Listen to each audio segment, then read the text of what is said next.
They're selling our land. They're selling our archipelago of sea and sand.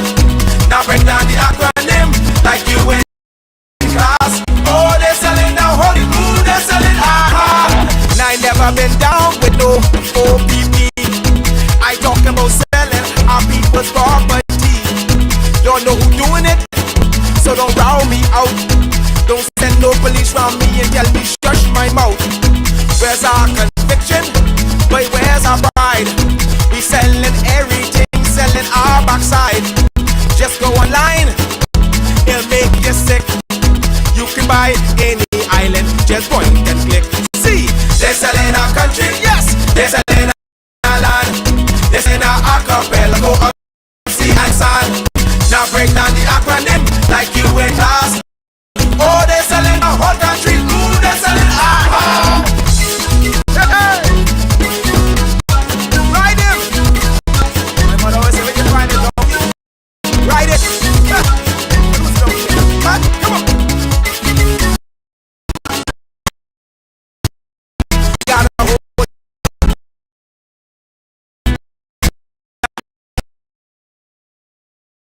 kind of. We must be rice and a cup of tea. You know what has bugged me?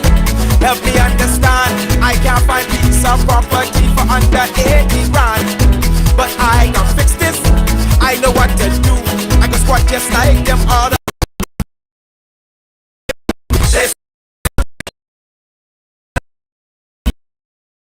There's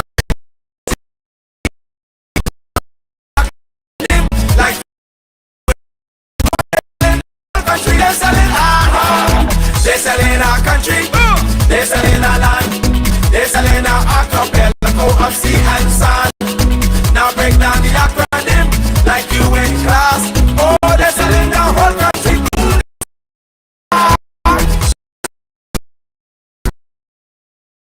I get it.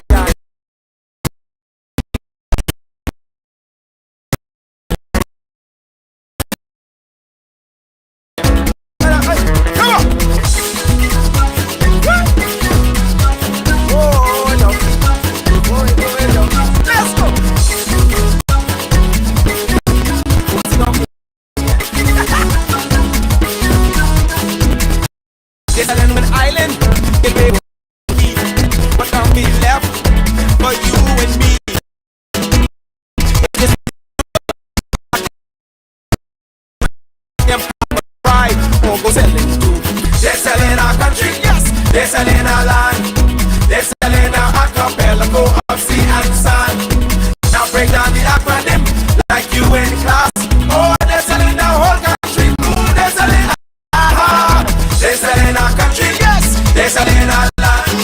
They're selling our archipelago of sea and sand. Now break down the acronym like you in class. Oh, they're selling our whole country. Ooh, they're selling our heart. They're selling our country, yes man. They're selling our land. They're selling our archipelago of sea and sand. Now break down the acronym like you in class. Oh, they're selling our whole country. Ooh, they're selling our heart. They're selling our country. They're selling our land. They're selling our archipelago of sea and sand. Now break down the acronym like you in class. Oh, they're selling our whole country. They're selling our heart.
I've been walking with my face turned to the sun.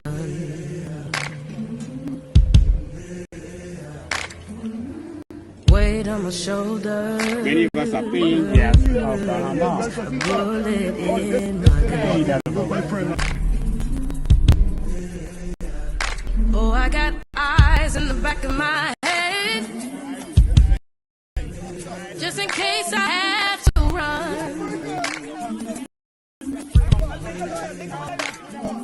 I do what I can when I can, while I can for my people. While the clouds roll back and the stars fill the night, that's when I'm gonna stand up, take my people with me. Together we are going to a brand new home. Across the river, can you hear freedom calling, calling me to, and I'm gonna keep on keeping on.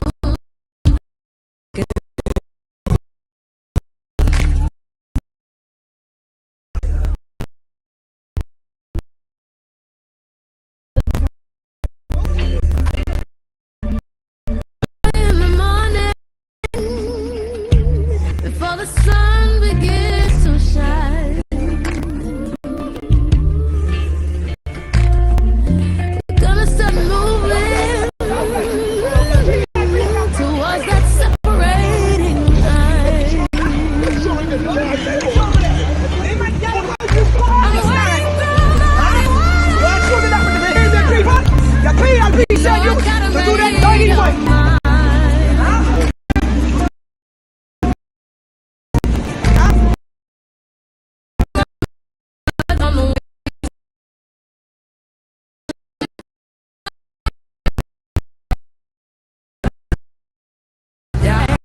gonna stand up, take my people with me. Together we are going to a brand new home, far across the river. Can you hear freedom calling, calling me to answer? Gonna keep on keeping on.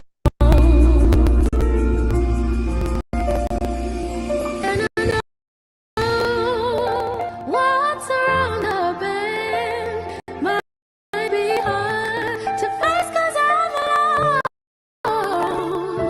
And They have our Bahamians on the ground, yet they can't go into Shanty Town.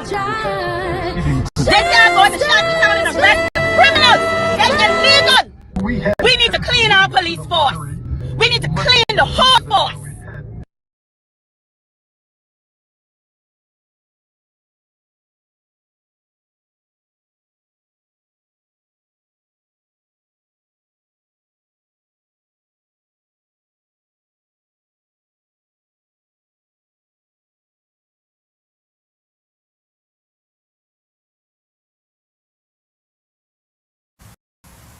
And every day she would weep.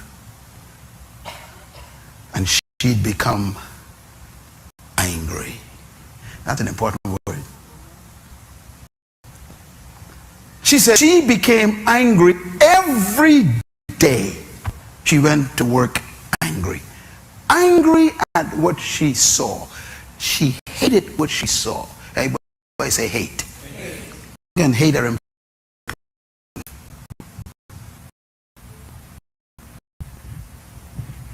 True leaders are angry or hate. I am one of them. You cannot become a leader until you hate something and you're angry at something. Study the leaders. What makes a person a leader? Something makes them angry.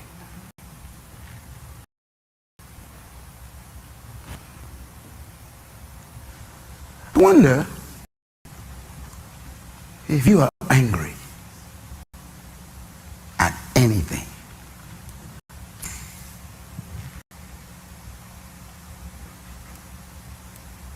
Until you are angry, you are a follower.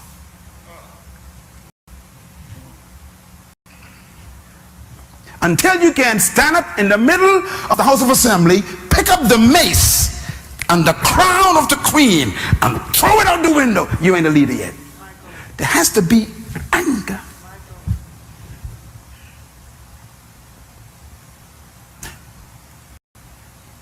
What makes you angry? See, leadership, you can't learn it in the classroom. It happens to you. It happens to you. This woman, she said one day she couldn't take it anymore. Everybody say take it anymore. See, I gave you these statements. Write these down. These are important statements. Hate, anger, and can't take it anymore. See, you decide to become a leader when you can't take it anymore. Now, you can be angry for a while and still not do anything about it. You can hate something for a while and still not do anything about it. You're still not a leader. But when you get to the point where you say, I can't take it anymore, a leader is born that day. Because that's the day you decide to sacrifice your own safety. That's why we can't find too many true leaders in the Bahamas. Which politician you know in the House of Assembly right now who is angry, hate what's happening to the people, and is willing to do anything to do something about it, even lose their friends? See, you know what she did? She said she went to school that day and told her Monsignor, a boss at the school, the Catholic school, she said, I quit. He said, what are you talking about? She said, that's it. I can't take it anymore. He said, where are you going? She said, I'm going over there to those people. He said, what people? She said, I'm going to feed the poor. He said, Calcutta has 300 million people. Start. Can your anger cause you to begin with just one?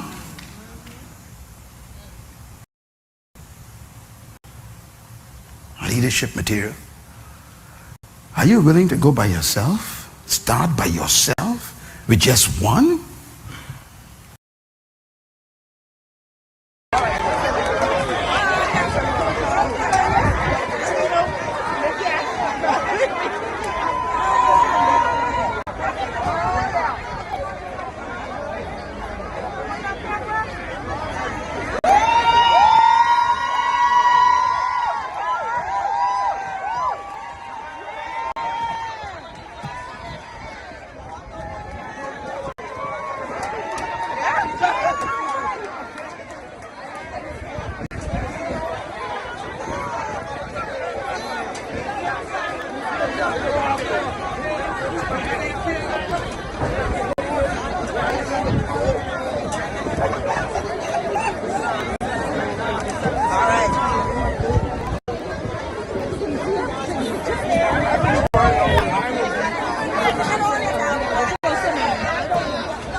Good afternoon, Bahamas, and welcome, welcome, welcome. Thank you all for being here. Thank you for tuning in once again. We have been doing this now for 3 years straight, every Sunday and every Tuesday, and sometimes even more days. We've been doing this for 3 straight years, educating the Bahamian people. Not repetition, new information every single time we come. Information, many things the Bahamians have never heard before. Many things the Bahamians have never heard it this way before. I just want to thank you for being here with us to educate yourselves and to use that education to educate your friends and family. Thank you so much for being a part of this. Ladies and gentlemen, I want to thank everyone who have supported us for this entire year of 2023. 2023 is coming to an end. It's coming to a close, and this has been a good year. And every good thing must come to an end. 2024, we look forward to. 2023 has been a year where we have taken the exposure of government to another level. We have filed for a commission of inquiry with reference to immigration. We have had protests, one of which you saw during the preview, the prelude to this. We've gone to Parliament to fight, to force government's hand. Government came in and pretended that there was no immigration issue. They pretended that there was no shantytown issue. They literally posted that. They made comments like they're doing everything they can and they can't do any more. And we forced their hands by jumping on planes, spending money, and going over there and exposing what was going on in Eleuthera, exposing what's going on in Harbour Island, exposing what's going on in Abaco, exposing what's going on in New Providence. I want to thank all of you that made that possible. I want to thank you. We have fought the good fight all year long, non-stop, without a break, without any rest. I want to thank those who were there with us fighting in the trenches. There are people who contributed in many different ways. There are people who contributed with their money by supporting our dollar drives. There are people who went out on our dollar drives, even though we were scoffed at and made fun of because we were raising money in an honest way so that we didn't have to pen on any oligarchs and selling out, as normally is the case with political parties and fringe political parties and activists. We stood strong. We went to the Bahamian people to finance our efforts to fight for the Bahamian people. And it was an honorable effort.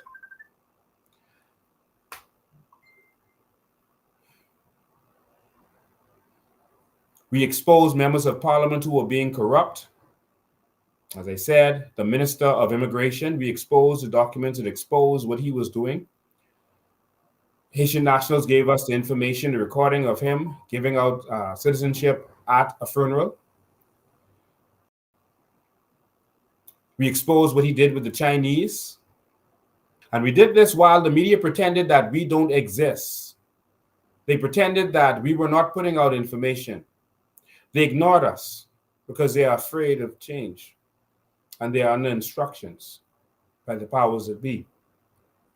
We continued to push on,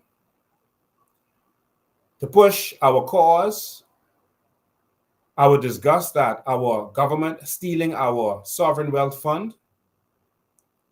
By that I mean repealing our sovereign wealth fund, and by not giving us our carbon credits, by the Prime Minister putting the carbon credits in the name of the Prime Minister. And for our immigration woes, we decided to hold a protest at during CARICOM, well, just before CARICOM. Us and patriotic Bahamians booked hotel rooms and went to Bahama to hold a press conference where I was kidnapped on behalf of Bahamian people. I was driven around for 6 hours. 6 hours before being taken to a police station. And after the police in charge of the station refused to take me into custody, despite what his authorities were saying, by that time, we heard that innocent women were abused and assaulted and dragged and beaten, as you saw in that clip, on Goodman's Bay Beach. They were not protesting. They were just gathered on the beach where the police sent them. Women were beaten and dragged and kicked and stumped and thrown into buses and held for almost 3 days. These women were standing up for the Bahamian people. There are some people who say, you guys, but we don't think you do things the right way. What other right way is there than to protest, to stand up for what you believe in? Isn't this the way of Sir Lyndon Oscar Pinlin? Isn't this the way of Sir Randall Fawkes? Isn't this the way of Sir Milo Butler? Isn't this the way of Martin Luther King? The way of Mahatma Gandhi? Nelson Mandela? We come in peace every time. But what the media does is they show us after we've been attacked, and they show the rowdy part of the transaction, so that there's an image out there that we are a rowdy people. We are not a rowdy people. We always file what we have to file. We always have our paperwork in order, and that's why in the end, we always stand up strong, and they can never do anything with us. We always do things the right way. But I want to thank you people who sacrifice yourselves, your body, your freedom, and your time for what we believe in, for our carbon credits. We didn't talk this, we did this. For our immigration situation, for our shantytown situation, for our sovereign wealth fund. We didn't talk this, we did this. I want to thank all of you for standing up, for being mocked, made fun of. I want to thank you. They will understand you at some point. They will understand your cause, hopefully before it's too late, before our country is gone, before there's nothing else to fight for, before we, the indigenous, organic Bahamian, have to leave our very own country and become nomads in strangers' land, because we've sold out to money and to foreign interests. We fought, and you stood with me, and I thank you. Ladies and gentlemen, we expose other members of parliament, including Leroy Major, who was allowing an import-export operation to be run from his yard. We showed proof. We spoke to persons who knew what was going on there. We showed the coal being transported, being loaded up in 40-foot containers that was in his backyard. And he's a member of parliament. They said that no coal was being exported from the Bahamas. They scoffed at us. And we showed the evidence and the proof that corruption was going on. Notice, to this date, he has not answered, but the coal operation from his yard has stopped. We have stood up for this country in many different ways this year. This was a benchmark year. There were so many other things that I did. This show would be too long if I go into everything that we did this year. And when I say we did, I mean we did. We capped the year off with a battle of all battles, where we took on the two expired dinosaurs that they call toothless dinosaurs, that they call the Progressive Liberal Party and the FNM. We took them on the battlefield of West Grand Bahama and Bimini, where they said was the territory of the Progressive Liberal Party, and we took them on. We went there early with a plan to benefit the people of that community. We had never seen poverty like we've seen there. I've traveled the world. I've been to Haiti. I lived in Haiti for 2 years. I've never seen poverty like I've seen there. I've never seen so much tears like I've seen while in West Grand Bahama. And we forced their hands. We came in and we started helping people, making them know that when they could, they'd come. They could not come without helping these people. And we did what we could do to help the elderly, the sick, disabled. And the Progressive Liberal Party and the Free National Movement came, and they came spending more money, I think, than they've ever spent on any constituency in the history of elections. They came terrified. They brought everyone. They brought their whole entire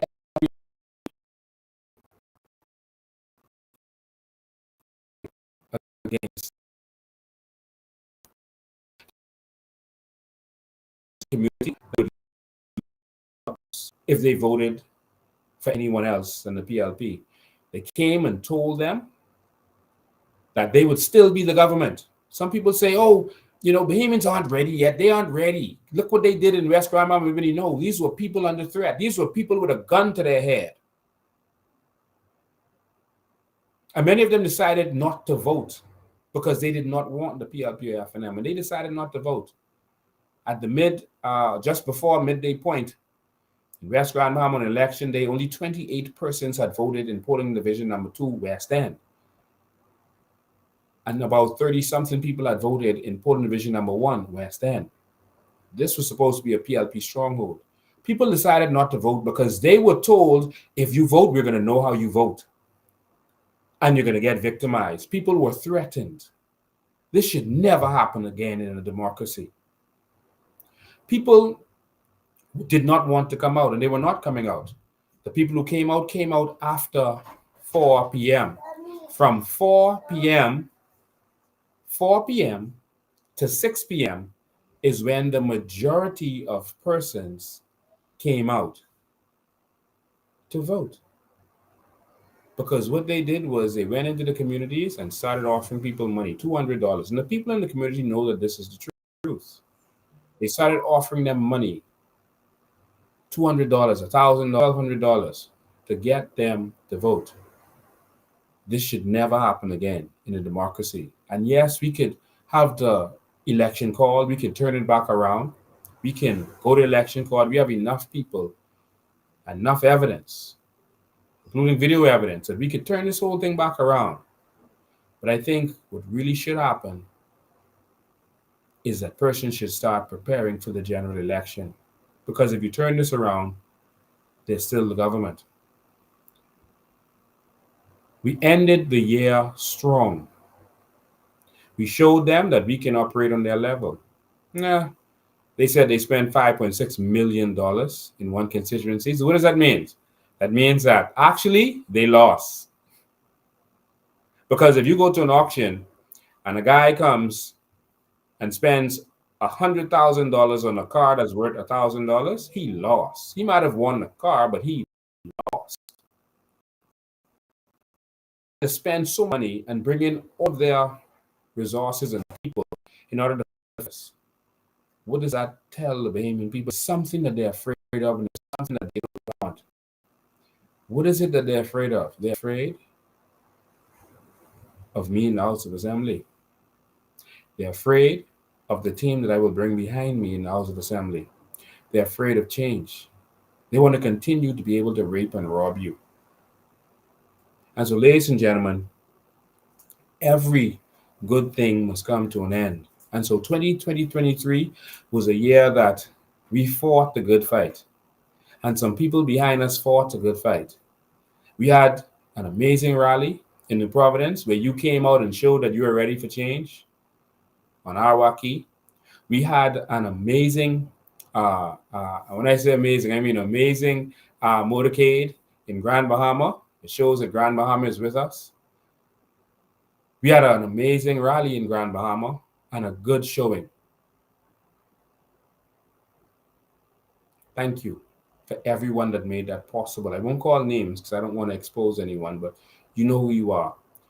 Thank you for making all that possible. So, ladies and gentlemen, I want to say this. As a people, we are at a crossroad. And it's a simple decision that you have to make. There's some people who say, well, I can't support, Lincoln and them because, they're too rowdy. I don't want to see them in the House of Assembly. I don't think you've been watching the House of Assembly and seeing the people who are in there pretending to row.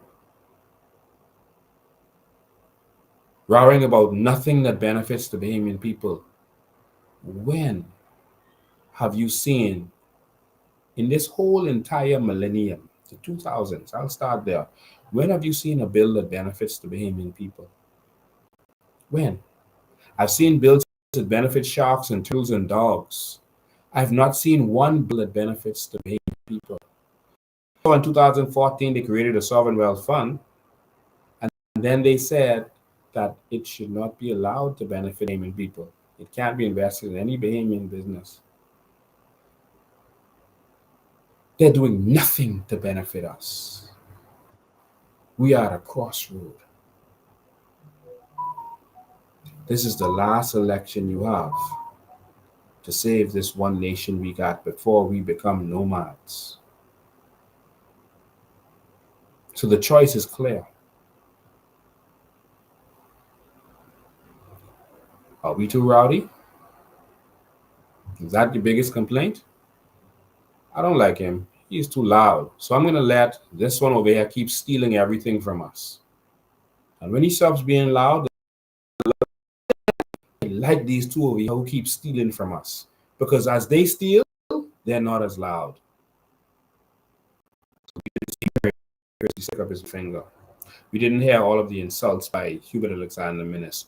We did not hear Philip Brave Davis say BS, the actual words, in the House of Assembly. You didn't hear that. These said, because we like getting robbed. This year we've been subjected to all manner of lies, defamation, insult.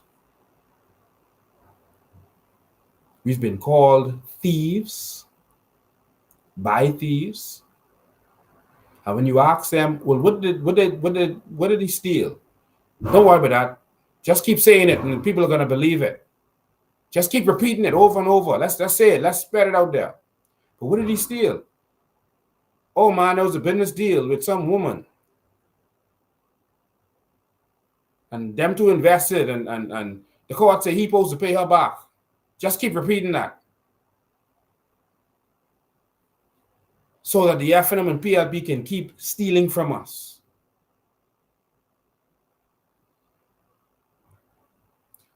I am still going because the Bahamas is home to me. There's no other place I would rather be. And I just ask Bahamians to stand up and fight with me. That's all. That's it. How can we not benefit? I'm going to talk about the way forward in a minute, but I want you to look at something very serious before I get there. One, while you're watching this, we're going to have a raffle. The COI is going to have a raffle. It's going to start sometime in December. I think the tickets are going to go for sale on December 15th. All right, so just stay tuned for information on our social media pages on that. You say you want the COI to keep going, you have to help it keep going. It takes funding. And so we're going to have a raffle. What kind of raffle? An awesome raffle. We're going to be giving away a car. A car, $1,000, tickets for two, flights for two, hotel stay. So a lot of different things that you're going to be getting. Gas vouchers, all this kind of stuff. All right. So look out for that raffle. And if you're able, come to our office, come see us, get your book so that you can sell or buy tickets for the raffle. All right, support this cause. We have to raise funds. We have to meet them and match them when the next election comes. But I'm going to get to the way forward in a minute. The car is going to be given away when the COI has its convention on March 2nd. All right, they're going to give away a car at that time. And so on March 2nd, we're going to choose the leadership of the COI. We're going to choose a leader, a deputy leader, chairman, and all of the executives. All right, and you can choose at that time whether you want me to continue or whether you want someone else to take this over and move forward with this. All right, but even before we get there, we'll talk about the way forward in a minute. I want you to see the reason why we fight. I want you to understand clearly Because there are some people out there and their only intention is to confuse you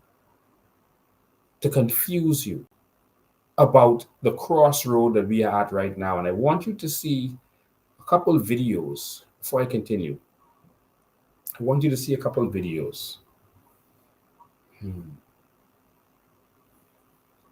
I want you to see these videos.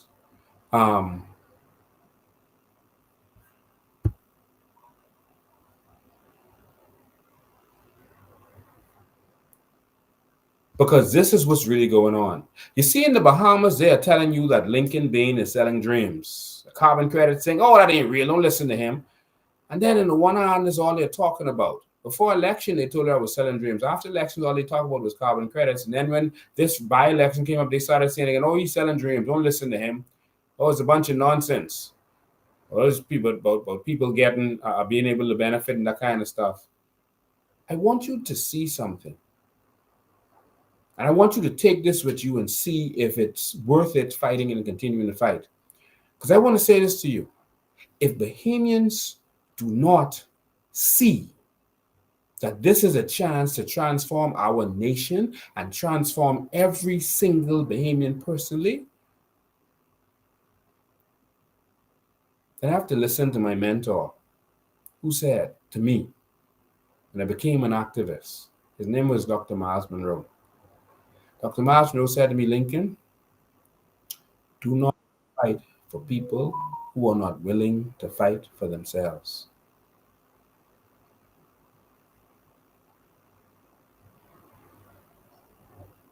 Those same people will call on you and then crucify you at the first opportunity.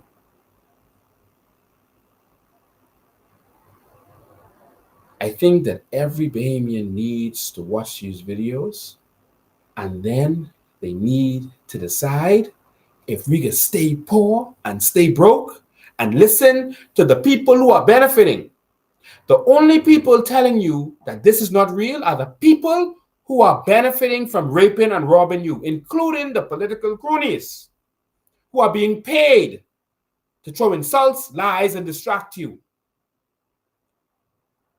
And the politicians who are going to reap from this.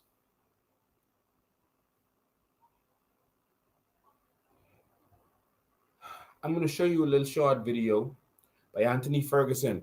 Watch The Guardian very carefully in their headlines recently. All of their headlines is trying to make the government look good. Trying to put some numbers out there to make the government look good. Oh, tourism numbers are up. They're through the roof. 8 million. All their headlines is trying to pick up the government. That's Anthony Ferguson. And he is acting as a political troll with The Guardian. Instead of them telling the truth, they are deceiving you with numbers. But before we get to that, I want you to listen to the words of Anthony Ferguson. Someone put together a video. And I like how they put this video together. So I'll use a part of their video before I show you the raw video from Brave and Anthony Ferguson. Before I go to Anthony Ferguson, let me let you hear from the Minister of Works. Because I want you to see that all of them are saying this. I want you to see how important this is. This is Alfred Sayers talking about the carbon credits and its value. This is the words of Alfred Sayers.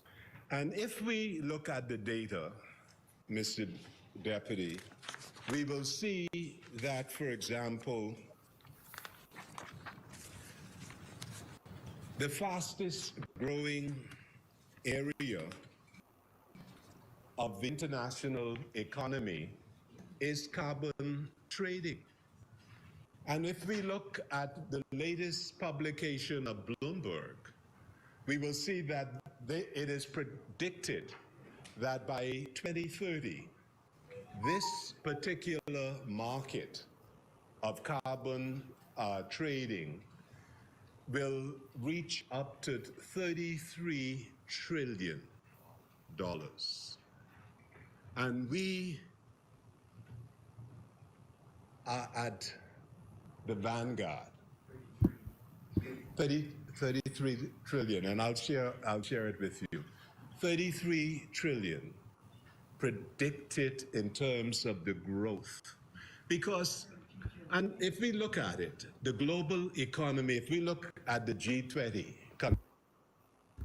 So the gentleman just said is $33 trillion. $33 trillion. That's not my words. This whole Lincoln is spreading this stuff out there and he's saying this and that. That's not my words. That's their words. $33 trillion. He said, I'm going to show you the proof. $33 trillion. Okay, so now you've heard from, that's in the House of Assembly, your honorable house. That is not the words of Lincoln Michael Bain. Now I want to take you to the words of someone else. Anthony Ferguson and Philip Brave Davis. I'm going to let their words intertwine. Someone else put this video together and I just grabbed it. Watch this.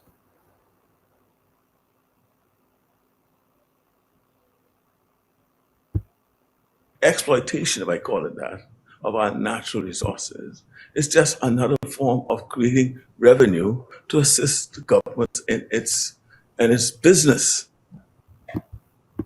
And hopefully we'll get surpluses. We have, for example, our ongoing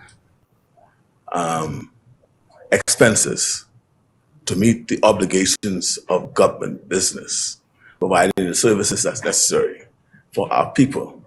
It's in excess of $3 billion a year. We have already launched a mutual fund, which we should probably go to market with by the 1st of December. And this will be an ESG fund that ESG mandates can invest in. Total ocean economy is probably worth about $30 trillion. $30 trillion. These are independent of our team suggesting it. And hopefully when we... I'm going to play this again. Because after I play these, if the Bahamian people want me to retire and just get out of the way, then I can do that. I'll be good. But I cannot sit down and believe that Bahamians are so stupid. And yes, I use a strong word because there's nothing else that you could be. These fellas are saying this stuff overseas. I'm going to show you what Brave said overseas after this also. They're saying this stuff in Dubai. Have you heard Anthony Ferguson tell you that they've already formed a mutual fund? It's already formed to be launched on December 1st.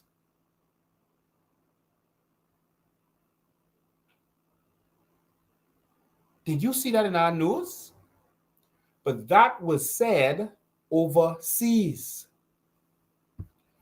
Let me play that for you one more time.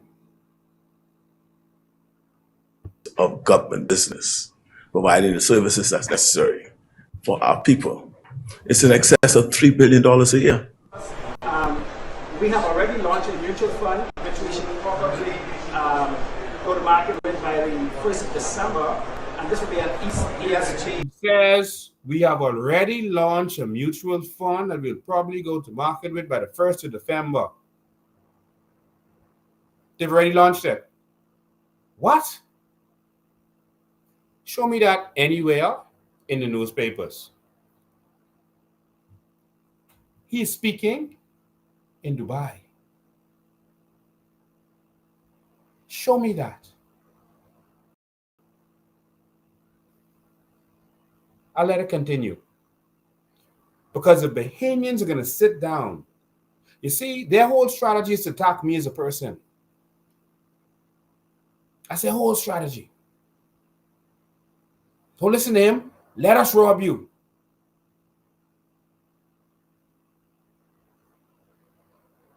He's no good. Marie is too rowdy. Let us keep robbing you. You can't put them in the House of Assembly. Let us keep staying in the House of Assembly so we can rob you. I can let you hear him say that one more time. Of government business, providing the services that's necessary for our people. It's in excess of $3 billion a year.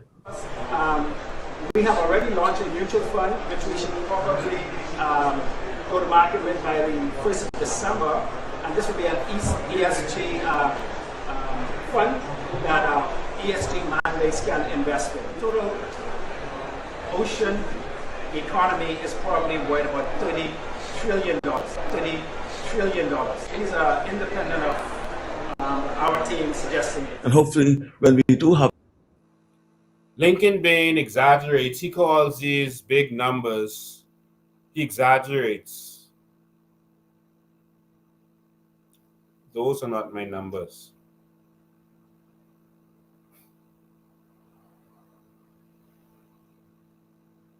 Let me let you hear more from the people who want to keep robbing you by vilifying the COI. surpluses, all the Haitian citizens will be benefiting by perhaps paying lower taxes, by perhaps ensuring that each of their children, each of our children, have proper access to healthcare, education, free of charge, for example.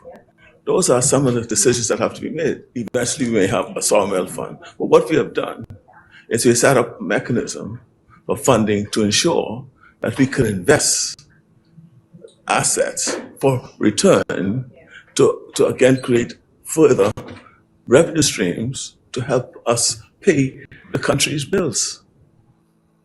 Years before you could arrive to that position, it's designed to assist the country in meeting its obligations to its citizenry.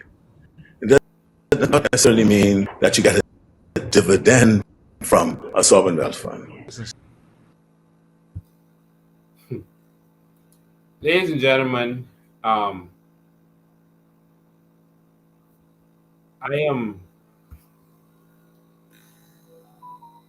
think it's just that we need to get the word out more. Because I don't know how any Bahamian could hear this and still vote PLP or FNM. The FNM have sent their trolls out there. These persons who always hear calling radio shows, etc., to try to now down about the carbon credits in the Sovereign Wealth Fund. They have enlisted these people who are known for selling out, or people who are known for trying contracts and are known for being leeches or vultures, jackals, to talk, and they're letting them talk. Notice they won't bring me on their shows, but they would bring these people to push their narrative. Watch this gentleman right here. Well, these gentlemen. I'm saying it because I want you to wake up. I'm not saying back anybody. Because if payments want to just continue listening to these people, they can get their contracts, They're getting their money. They're paid political trolls to make themselves seem like activists or seem like they're speaking out, but they're paid to have the views that they have. Watch.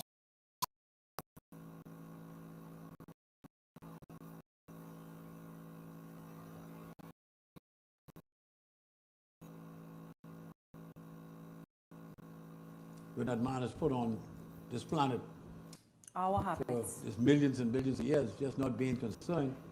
And unfortunately, some of the top American officials, those in the top office, don't believe in climate change.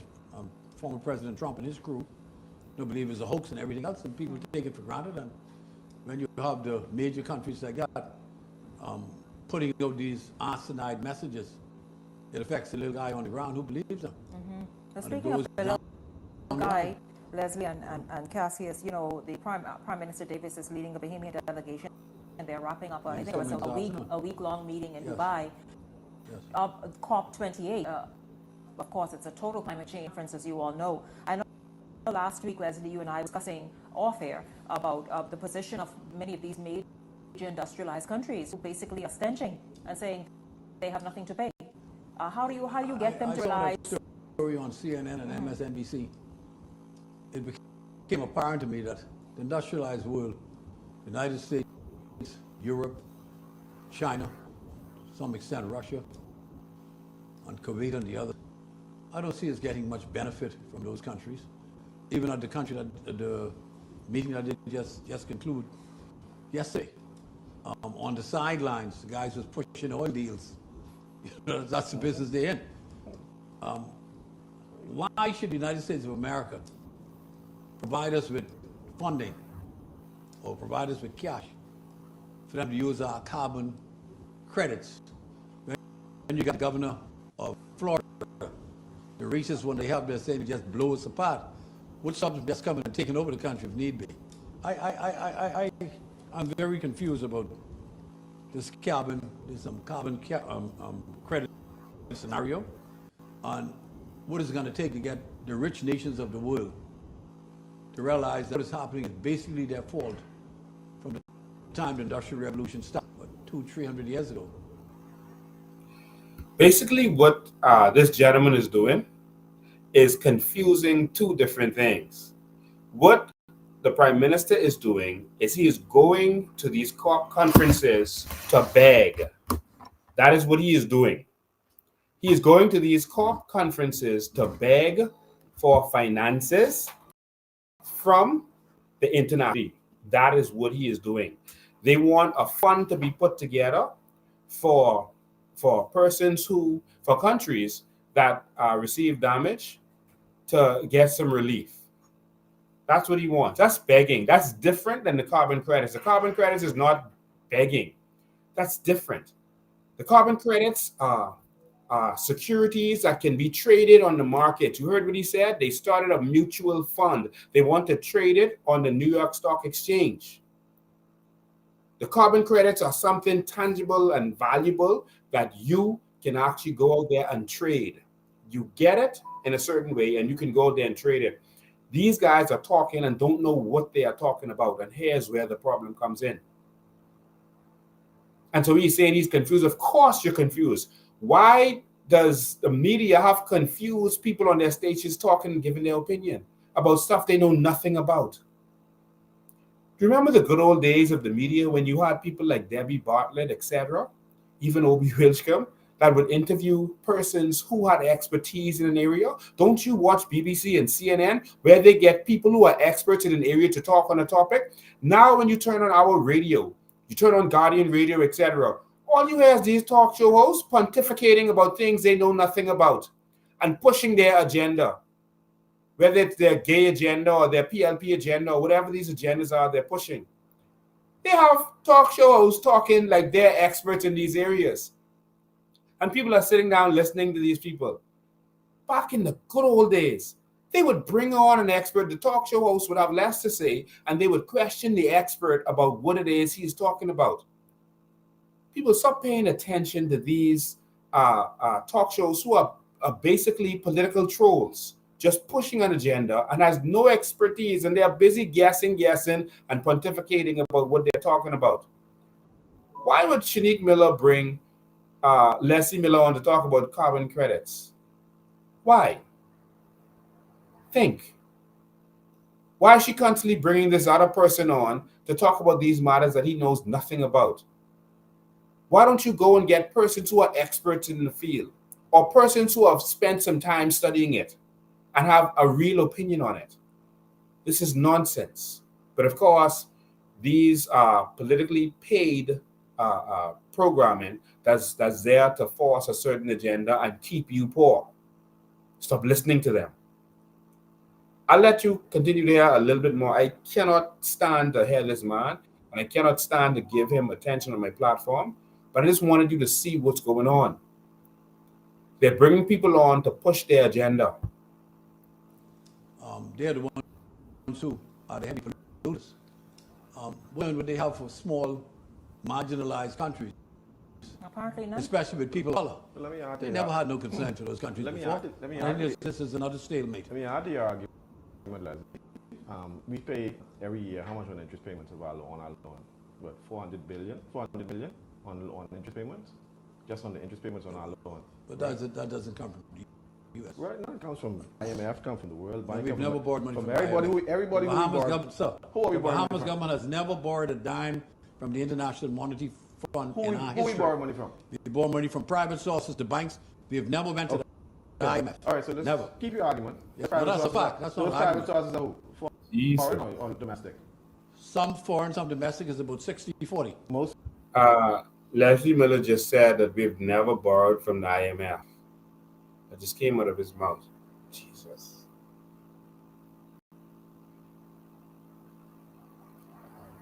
He said we've never borrowed from the IMF. Okay. 60 foreign, right? Yeah.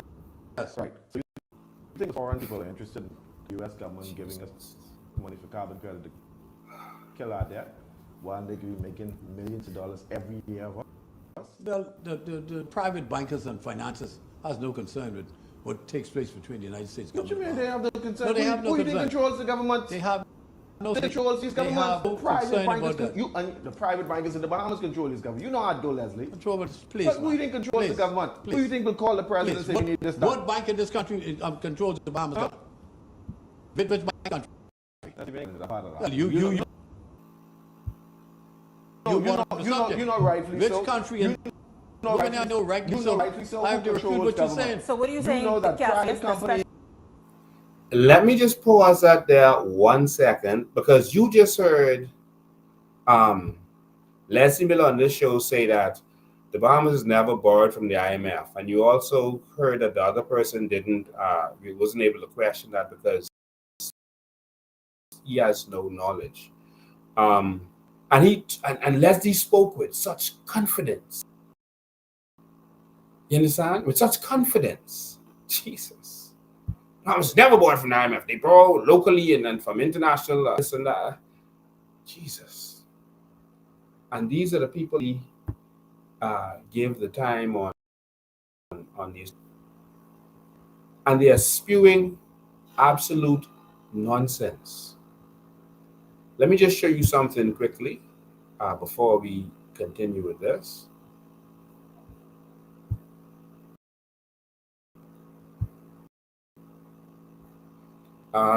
Just share my screen.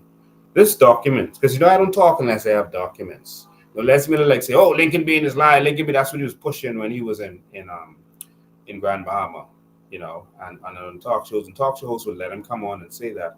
But Lincoln Bain never talks without documents. Never. And if Lincoln Bain was lying all this time, at some point they would have arrested me or sued me for defamation. Wouldn't they have?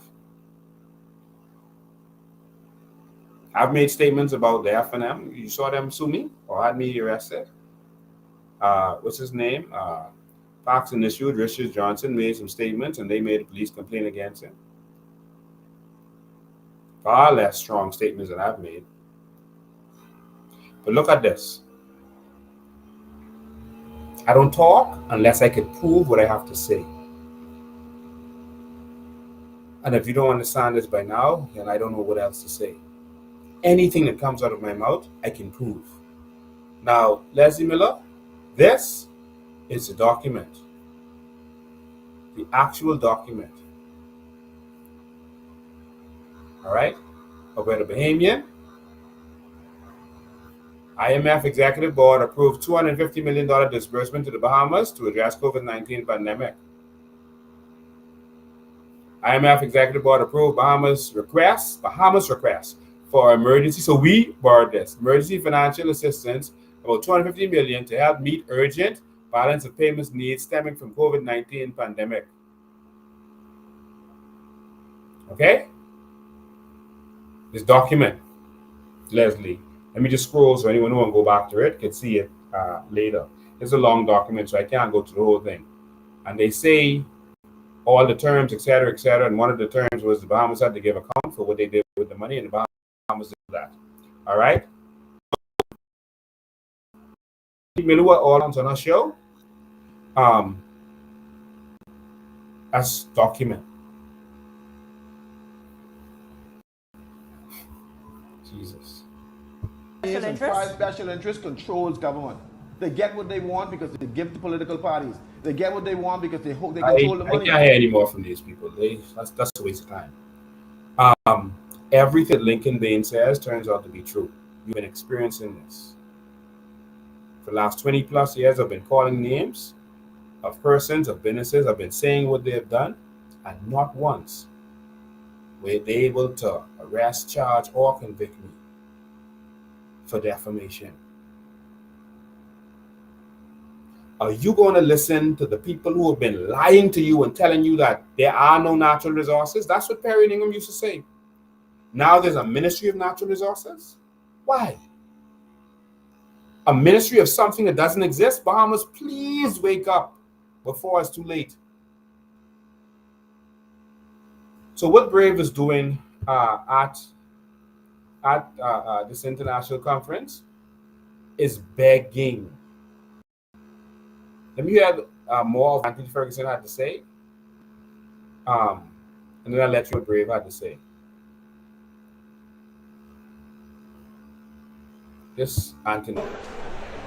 Ocean economy is probably worth about $30 trillion. These are independent of our team suggesting it. So the point is, lots of opportunities for us here in the Bahamas. And what we've decided with the direction of government is that we want to design our asset, a natural asset, on 3 principles. 1, biodiversity, of course the climate, but more importantly, impacting the community.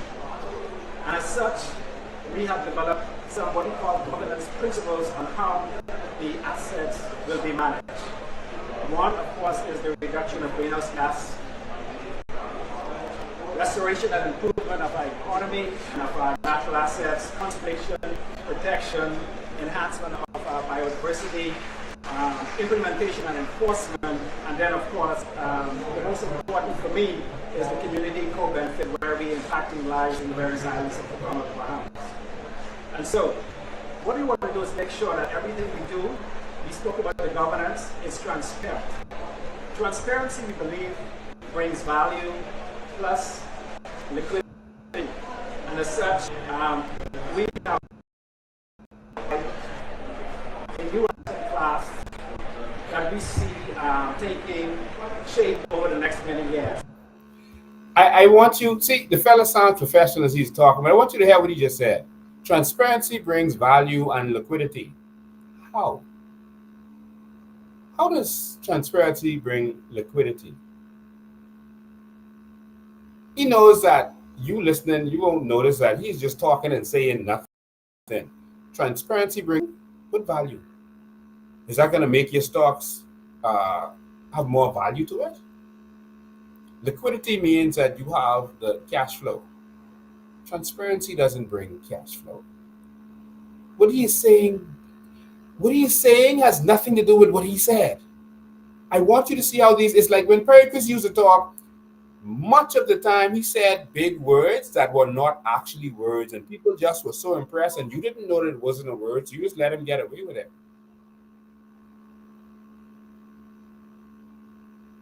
And so he would say these big fancy words, and flambisticate, and that's not a word, and everyone would just let him go with it. And that's what Anthony Ferguson just did. He actually said nothing. I'll let it continue, because all they're doing is flamming so that they can steal what belongs to us. And I'm going to get to more documentation in a minute. Just hold tight. As you know, ESG investments topped over $2 trillion last year. So we believe that in the several years, $1 trillion. you would have a new asset class Last year. natural assets. I didn't say that. Within that natural asset class, there will be sell allocations. In the Bahamas, while we want to sell carbon credits, we want to sell carbon certificates. Certificates include all of the additionalities that of biodiversity that we. Oh my God. That's Anthony Ferguson running on with absolute nonsense, just preparing to steal our carbon credits by calling them carbon certificates so that they can monetize them. We're going to open the lines in a minute. So if there's anything you need to understand, you could just say what I have to say, then open the lines.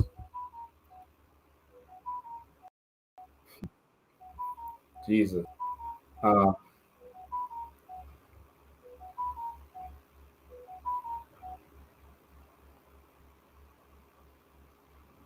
Just give me a sec. Just waiting for the video to load up.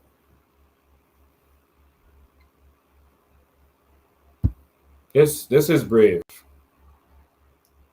I wish to In Dubai. offer my thanks to the President and people of Dubai for the warm welcome and gracious hospitality you have bestowed upon us. My congratulations also to the people of the United Arab Emirates on the celebration of today, your National Day. We wish you peace and prosperity. Your Excellencies, time has run out. Thankfully, mercifully, the record high temperatures experienced earlier this year in the Bahamas did not translate into a catastrophic hurricane season. We were lucky. But tropical storms and depressions did hit us. They caused high levels of rain, extreme winds, widespread flooding, interrupted our power supply, and resulted in significant costs and loss of revenue. Over the coming 6 months, before the next hurricane season begins, we can use the time to strengthen our National Youth Guard. We can build more homes out of the groundbreaking, carbon-negative, ocean-resistant concrete pioneered by a Bahamian company, Patana, headed by entrepreneur Rick Fox. We can also raise more finance using our blue carbon credits, backed by our extensive underwater fields of seagrasses, which absorb more carbon than the Amazon rainforest. We welcome the pledges made in the past 2 days at this COP to the Loss and Damage Fund. Surely, this puts beyond doubt the debate that the principle has now been settled: the polluter pays. But it has taken 30 years to agree that there should be a fund for loss and damage. And in 13 years, we have not yet hit. I was gonna let it slide past, right? But this guy started talking about our youth program, the emergency youth program, where they're gonna, when there's a big storm or hurricane, they're gonna take your children and send them to do the search and rescue, et cetera, et cetera. He is linking that to carbon credits somehow, and building of some homes that Rick Fox got. What does that have to do with what he's talking about? Nothing. Bahamians, wake up. They're just padding these speeches with nothing. The original pledge goal of $100 billion per year. So how long must we now wait to have this new fund capitalized? And how long must we wait before we can access the funds? Time is a luxury we do not have. And so we're left wondering how we should interpret the pledges of this COP. So little pledged, given what is needed. So late in the day, given what is forecast. Is the effort here more to reduce the noise pollution generated by our advocacy, rather than to address the carbon reduction and climate financing so urgently needed? Are we expected to remain quietly grateful? Frankly, we do not understand why everyone does not share our sense of urgency. Doing what is needed to help us also helps you. Will you not act urgently to save yourselves? His Holiness Pope Francis recently exhorted those of us who are leaders to demonstrate the nobility of politics and not its shame. But our truths remain inconvenient and, to my mind, shameful. We still live in a world where financing always seems immediately available for the bullets and the bombs. This is a choice.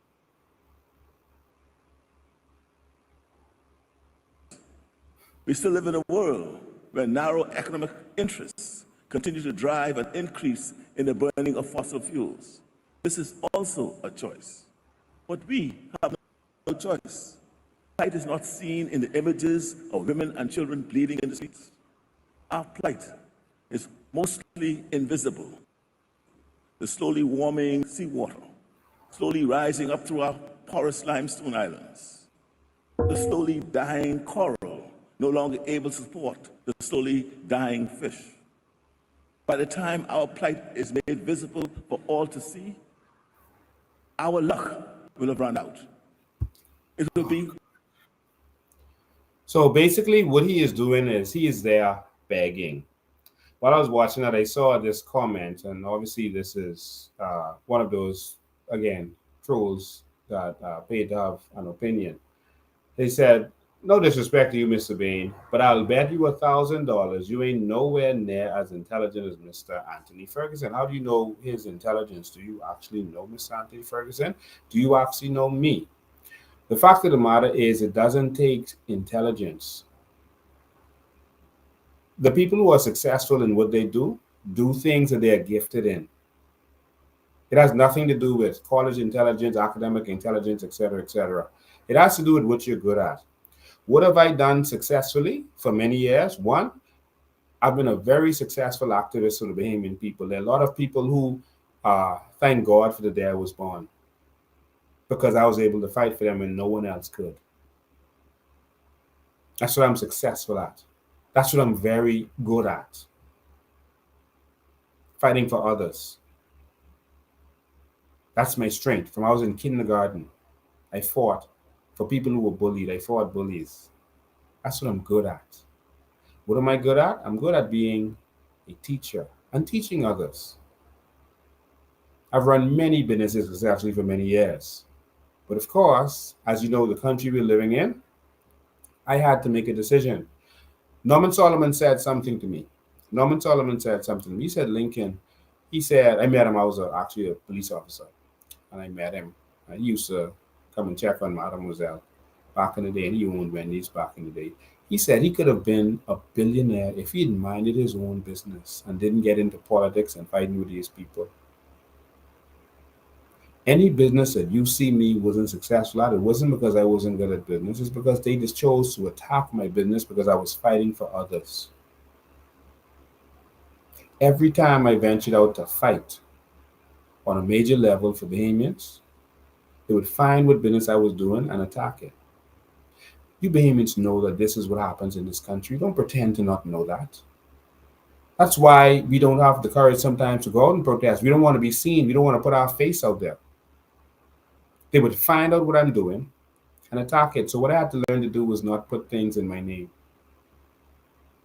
in order to continue to be an activist. Or I could just stop being an activist and sell out like many others have and just put things in my name. I run many successful businesses. I've been running a successful IT business for many years, and I still am to this day. You saw me put the documents out on when the Tribune put a lie out there on me. I brought the documents. I brought the evidence to show that I was running this business for many, many years, and they were one of the people that was my customers. And I had many other customers. And so I run a successful IT business for many years, very successful, and did very well doing it. Thank you. I ran a successful retail shoe business for men for many, many years, from the early 2000s until I decided to retire. For many years, I ran a successful shoe business, including women's shoe business, for many years, until my business was attacked and burned down because I was fighting for people whose houses were being broken down in Pinewood Gardens. I took the brunt of fighting for Bahamians economically in my pockets. I've run many successful businesses for many years. But that's none of your business. I was not a puppet of any oligarchs. What I did, I did. I was not a puppet of any oligarchs. So Anthony Ferguson may be the black face of the oligarchs that he represents, but I never represent nobody. I represent me. So just for this person who put this comment out there, ask Andy Ferguson where he would have been without the oligarchs that grabbed him as their puppet to this day. I fought for people, and you have to make a decision when you go out there to fight for people. Let me tell you the part about Rosa Parks. Let me tell you about the part about Rosa Parks that many of you don't understand. Rosa Parks sat down in that bus, and you glorify that, and you talk about that, and you glorify that like, it's a very good thing, but you don't see the other side of what she had to go to. And I dare you to go and Google it. Rosa Parks leave town and go up north. I think she moved to Minnesota or something. She moved up north because she could not get a job anywhere in the South, her or her husband, because she stood up. I've been standing up for over 2 decades. It has nothing to do with whether you're smart, whether you're good at business. But if you decide to stand up, you know what's going to happen. But God has always been with me, and they've never been able to stop me to this day. And they don't understand how I keep going. But God. Rosa Parks was abused after she did that. Google it after this live. Martin Luther King was abused because of his stance. Go look at the other side of the people you glorify. And then you talk about who doing business and who ain't doing business. Tell Anthony Ferguson go stand up for anything, and then let's see how good he do after that. Huh? Tell him stand up for any cause for the Bahamian people. Any cause. Just pick one. Stand up for the Junkanoo. Stand up for anything. And then let's see how good he is at business after that. I hope you understood what I just said. You have no shame people as well. All names you can. I can't. All people name have success, etc., etc. Okay.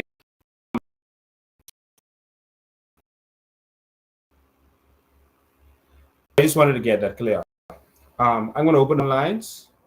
I want to say this. I'm going to open the phone lines. I want your opinion. Should we really continue to fight cause in the Bahamas?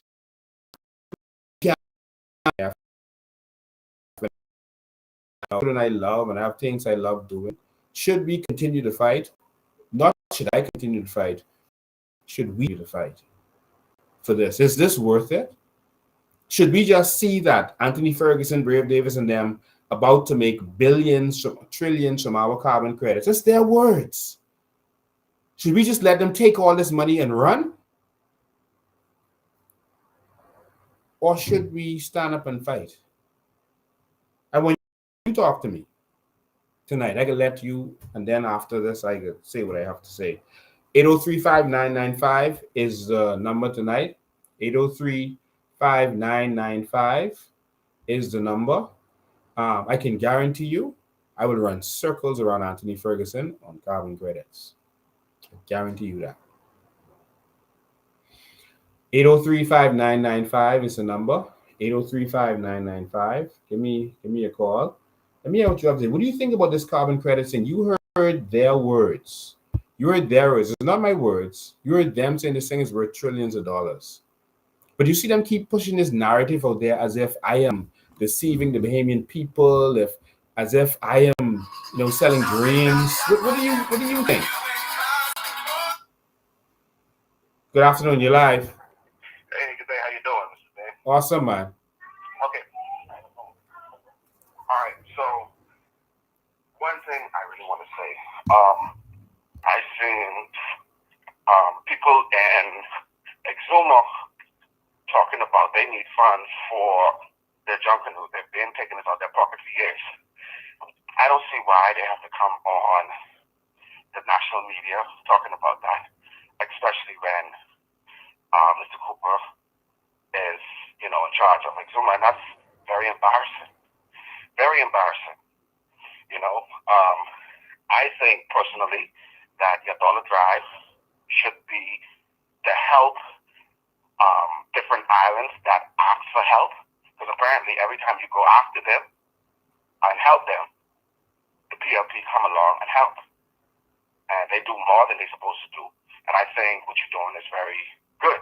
If that's going to cost them the help the islands. You know, another thing, I see when we had that flood by the airport, in just a couple of days, they raised the whole road close to the Pearl Harbor roundabout. Other places flooded, nobody raised that. Nobody, you know, and I questioned a few people about it, and they was like, well, you know, the rich people and the foreigners and different things, that's our gateway. That's understandable, and I respect that. But what about the people that cars in front of their homes are flooded? They have no assistance, no help, or nothing like that. You know, that road, like the car was literally floating on that airport road. Today, if it's flooded, that road is completely up. In just a couple of days, they did that. Mm-hmm. You know, anybody who's listening to this now, who goes to work the airport route, that is up. You know, the fact that, you know, they talk about the dollar drive. You got people who, you know, you got Wendy's over the bridge. You can't say nothing to them. You have people in the what you call it again, the cruise ship, who have those stalls. They already have stores, but they inside there. And the people who are vendors, like the human people who are struggling, they don't even have no stores and want opportunity, but they can't get in there. Why? Because the government got sponsors from different people, and they can clearly see that. And now they have to take care of their family and other people. What about the Bahamian people who really want opportunity? How is it you have people like Great Cliff inside the Nassau Cruise Port, and they have their whole organization? Like, I don't want to talk about all the issues in the Bahamas right now. We were really talking about the issues that I brought up. I don't mind talking about some other issues, but I don't talk about all the different issues. You know, how do you feel? Does it make sense continuing when people saying that you can't beat the PLP and F&M because they got the money? Should you go on with this? And how do you feel about, after hearing Brave Davis and these other people talk about this carbon credits being worth trillions of dollars and that they've already formed a mutual fund? How do you feel about that? Well, most definitely, I feel like y'all should continue. The fight, it looked to some people that y'all have lost, but y'all have gained traffic through loyalty. You know, the fact that you didn't give up. If the DNA didn't give up, they would have been in power right now. You understand? And everybody was saying that when y'all started again, because the minute you didn't get voted in, you went right back on the road and helped these people. And I'm like, wow. And I appreciate that. Yeah, you know, and people looking at that. You know, and I think every Bahamian who listens to this should support the Dollar Drive, because it's supporting our nation, it's supporting people like Exuma with the Junkanoo group and different things. That's what Lincoln Bain is doing. If they call in and say, man, regardless who we vote for, at least Lincoln Bain will be there for us. Could you help us? At least we could say, you know what? Let's help our own country instead of just depending on people who we know just doing a bunch of foolishness. All right, thank you for your call, man. All right, appreciate it. 803-5995 is the number. Call me and tell me what you think. I played what I had to play. I let you hear the government themselves and the person that they had set out to form another company to steal our carbon credits. I mean that figuratively.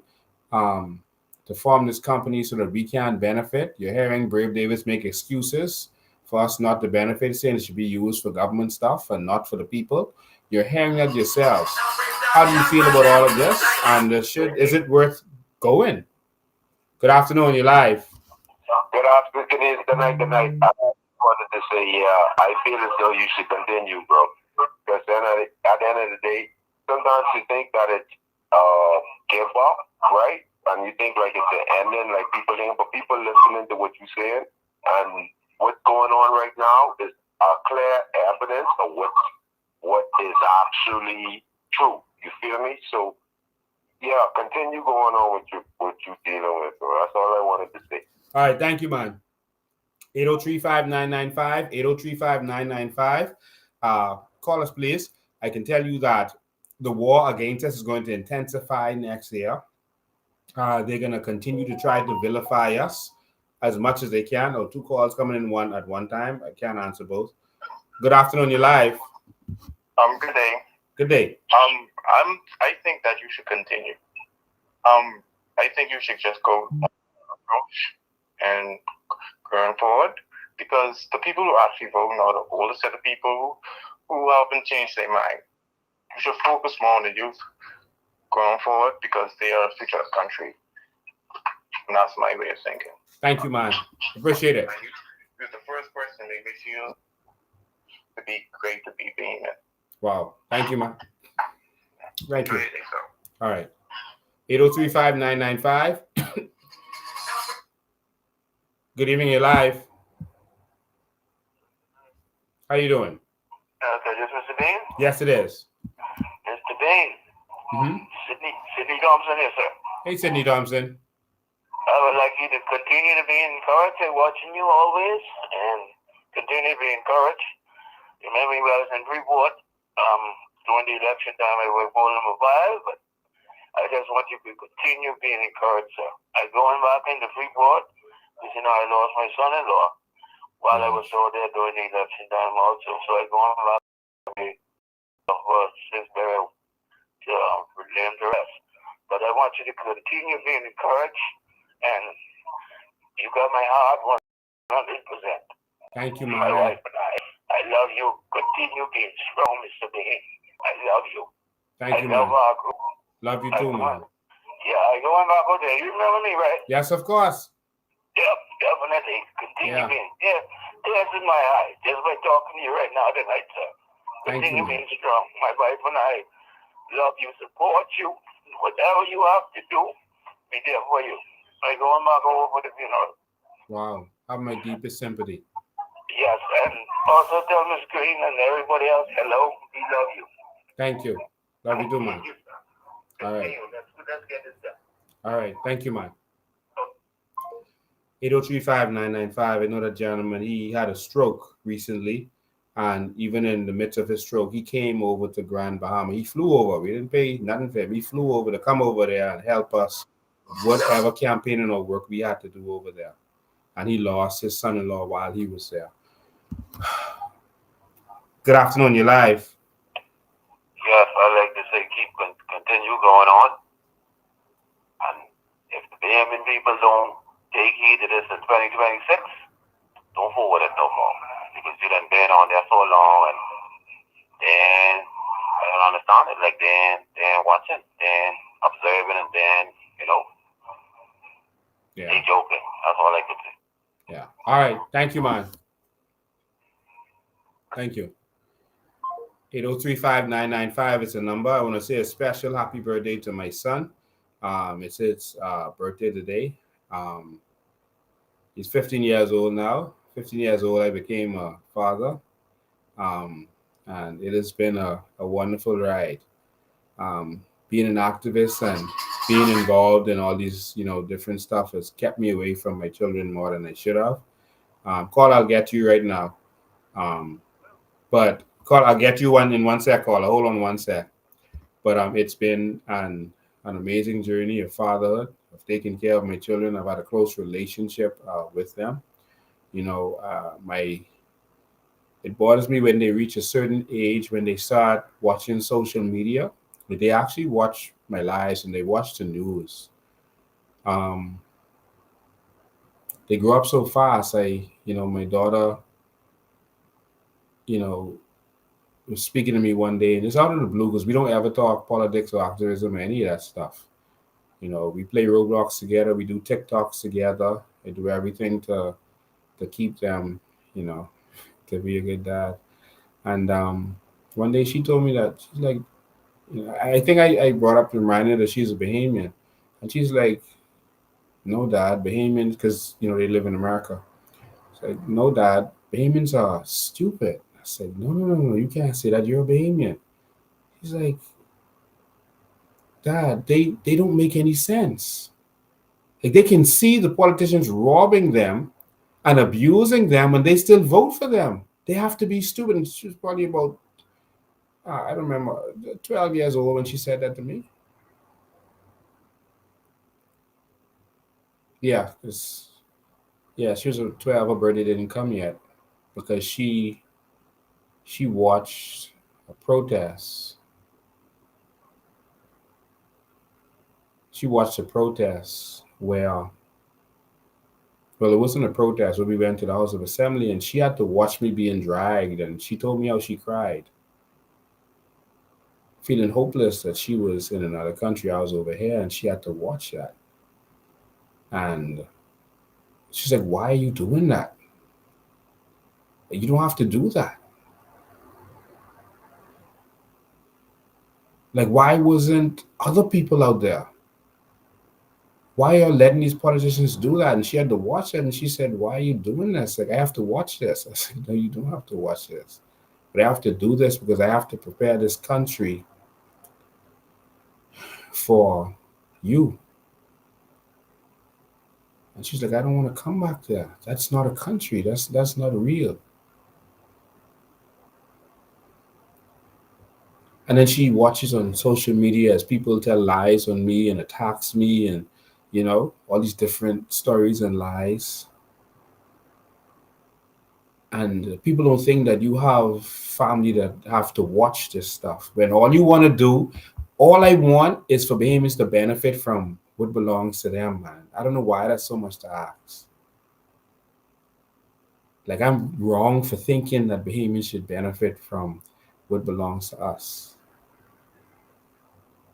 To the point where they attack me, vilify me. I have to wake up hearing people calling me a thief when I've been given my whole life, and calling me a liar and all this kind of stuff. And my children have to see that. Let me go to the phone lines. Good afternoon, you're live. Good afternoon, Mr. Bain. How are you? I'm awesome. How are you doing? Man, I'm blessed through the grace of God, my brother. Let me say this to you and then to the Bahamian people. Mr. Bain, what you are doing and what you have done to bring awareness to the masses of Bahamian people, to open their eyes, to enlighten the eyes of their heart. Now, it's not going to be easy when you take the mantle as a leader and as a fighter. I know that your shoulders are broad. And anytime, remember this, anytime an individual, a person who believes and have conviction about what he is doing, he will prepare, and he has prepared himself to probably even die for the cause. I don't think you took this lightly when you began to move into this. I believe that you felt this deep into your spirit, and you saw the people need a voice to put for them, for the injustice that government passed and the present government, especially this one, what they are trying to do to the Bahamian people.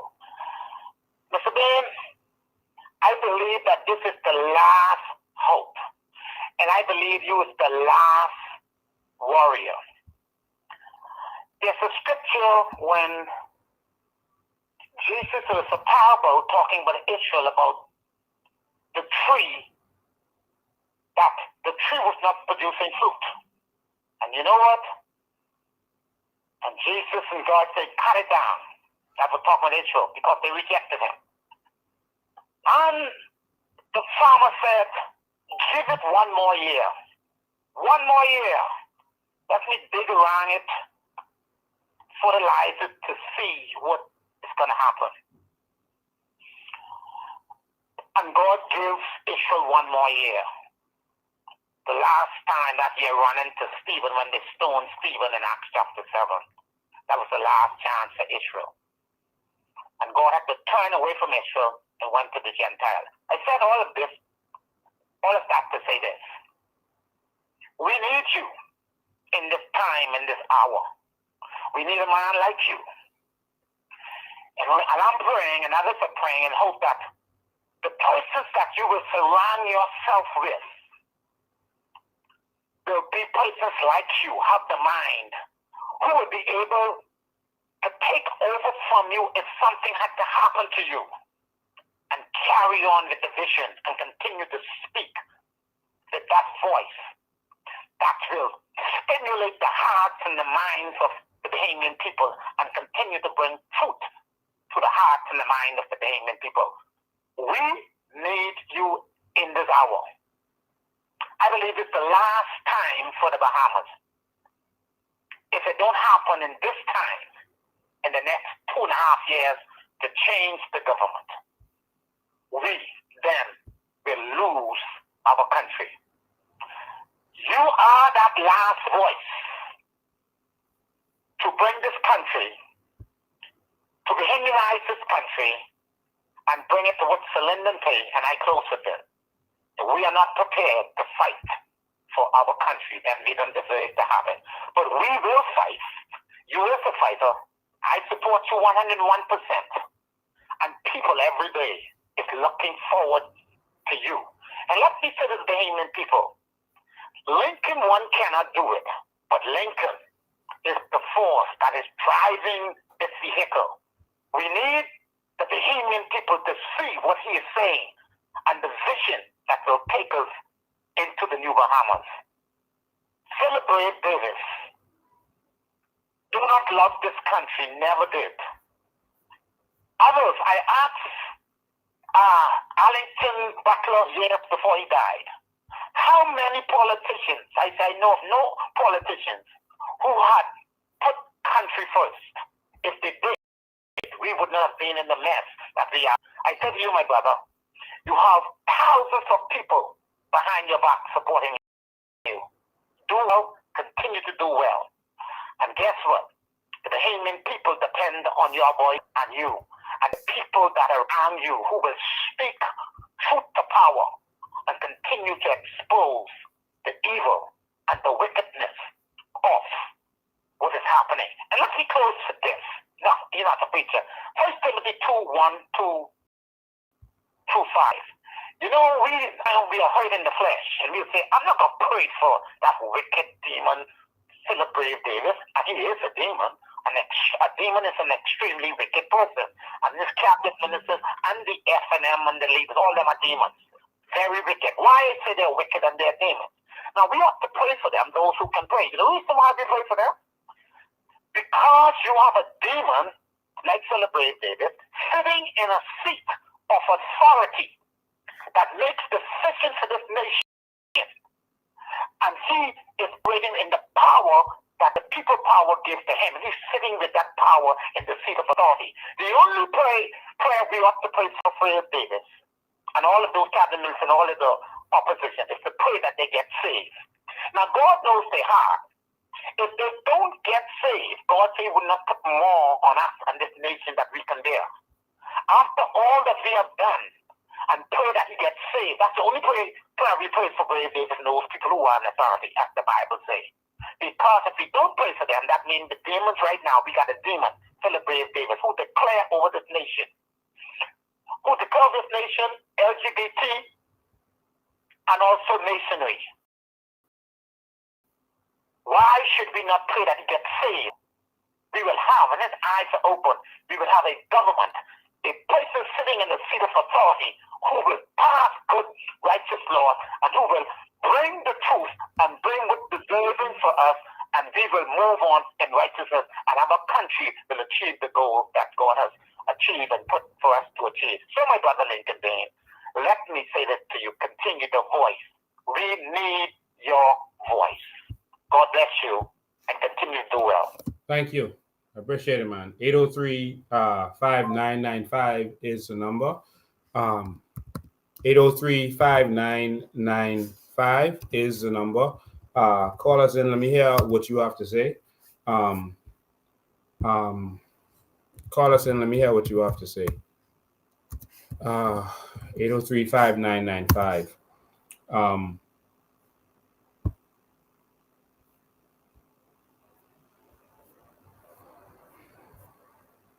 and then I'll say what I have to say. Moving from there. 8035995 is the number. 8035995. While waiting for you to call in, I'm going to I want to share something with you. For that gentleman again, I don't really talk about my personal life a lot, so a lot of people don't really know personal basis. They only know what they've seen in the news with me fighting for people, etc. They asked about things I've done. I wrote a book that was a very good seller, bestseller at one point.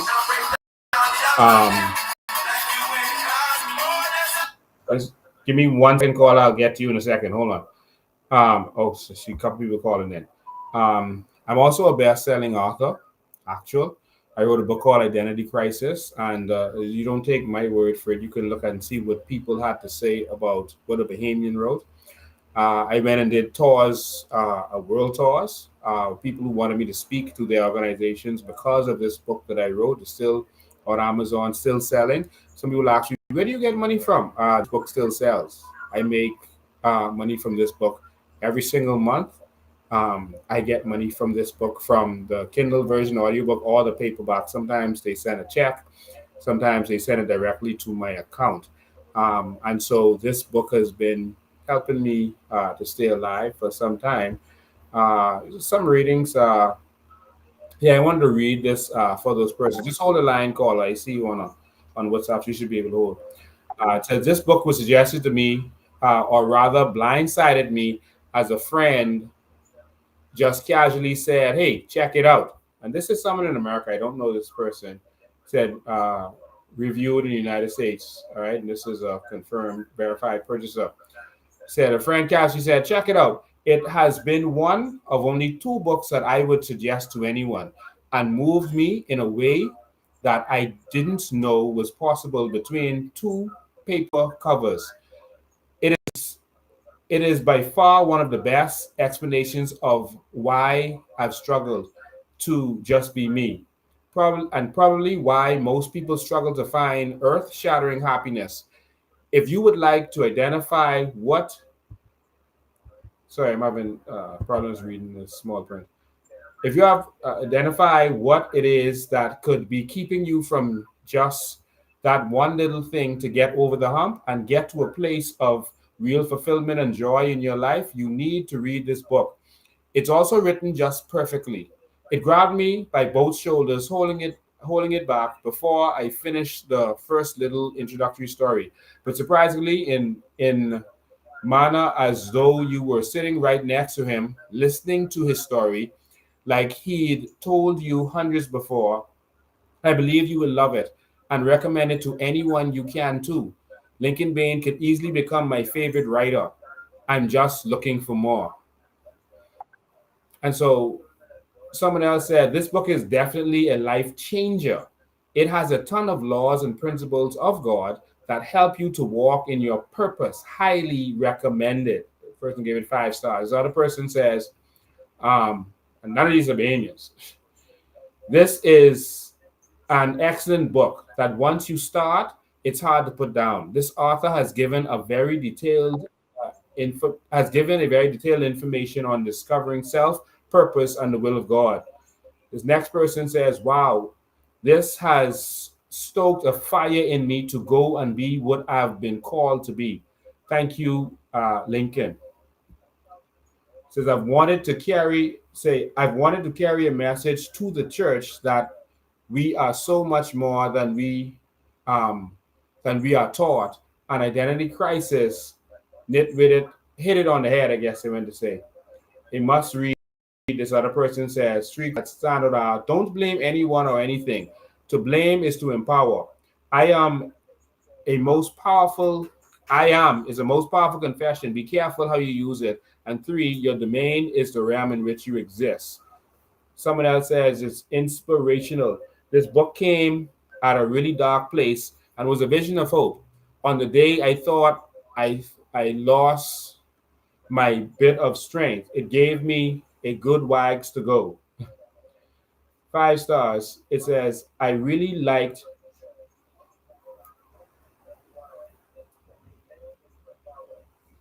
I really liked the book, and it really changed my thoughts on how you approach life.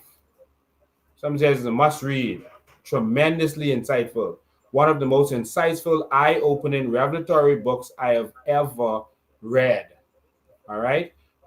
So you can go and look at this for yourself. I know the person was talking about who is smart and who isn't smart and who is smarter than who. Depends on what your purpose is. I'm a teacher. There's a part to me that you don't see because you probably only see what you see clips on the news. But I've been called to universities around the world to educate. I've been called to Mexico, to one of the universities that make robots that build the cars that you drive, to educate their educators and their students on this stuff. And so I just wanted you to see that there's a lot to me. I don't talk about myself. So I've been a success at this. This book came out, I don't remember. I'm sorry, I should be ashamed. I don't know. This book came out in 2016. All right, this came out in 2016. And so it has been a successful book for many years. And it's because persons have shared the book and they've recommended it all over the world, Mexico, South America, Europe. This book has been in places I've never been. All right, and in places like Pakistan, all right, in the Middle East. This book is there. I was invited to the Middle East to speak. You know, I asked one of my mentors, Bishop Angel, if I should go, and right then they were having some troubles. He's like, "Don't go yet, you know, wait." But this book has been around the world. I've also called. I'm coming right now. Just give me one sec. You know, I also have done many things in this country. Like you can see here, this was a business boot camp that we held a few years ago. I organized a business boot camp where over 1,000 Bahamians came. And we educated them on doing business. My thing has always been in empowering Bahamians for many, many years. We were watching some of my old shows the other day, and that's really mostly what I talked about.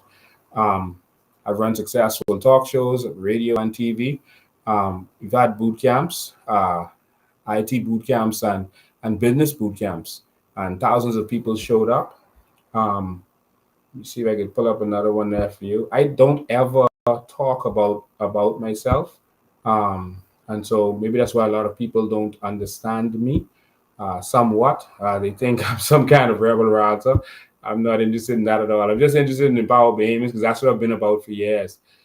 This was another thing where I teach people how to trade. This was another organization, another huge, thousands of Bahamians. We taught how to trade, Forex, and some others wanted to do stocks and options and other stuff. Yeah, I taught that. My website is actually still active, where people can go and sign up and they can get, it runs itself. And people can sign up and they can get the information on how to trade and do whatever they want. Bitcoin, whatever it is they're interested in. So I just wanted to say that there's a lot of things I've done. It would take a whole series of shows for me to really talk about all the things that I've done and been successful at. But I've always been A1 about empowering Bahamians. Let me go back to the phone lines. I'm sorry for not taking the calls. Good afternoon, you're live. Yes, good evening, Mr. Bain. How are you today? Good evening. I just wanted to say I think that you should progress and keep moving forward. And also, too, I don't know if you saw the email I sent you of some suggestions. And another suggestion I wanted to throw at you is possibly like getting different groups of people who are thinkers and putting them together with a mandate, like, you know, you get them something to go off and let them give some resolutions and see if that also helps with facilitating you moving forward. Thank you so much, man. I appreciate that. And send a All WhatsApp. right, thank you, Email is now snail mail. So I don't really check it as much. Send a WhatsApp so I can get it instantly, okay? Okay, we'll do. Okay, thank you, man. All right, thank you. 803-5995. So I lost one call. You can call back now. 803-5995 are the numbers. So I'm a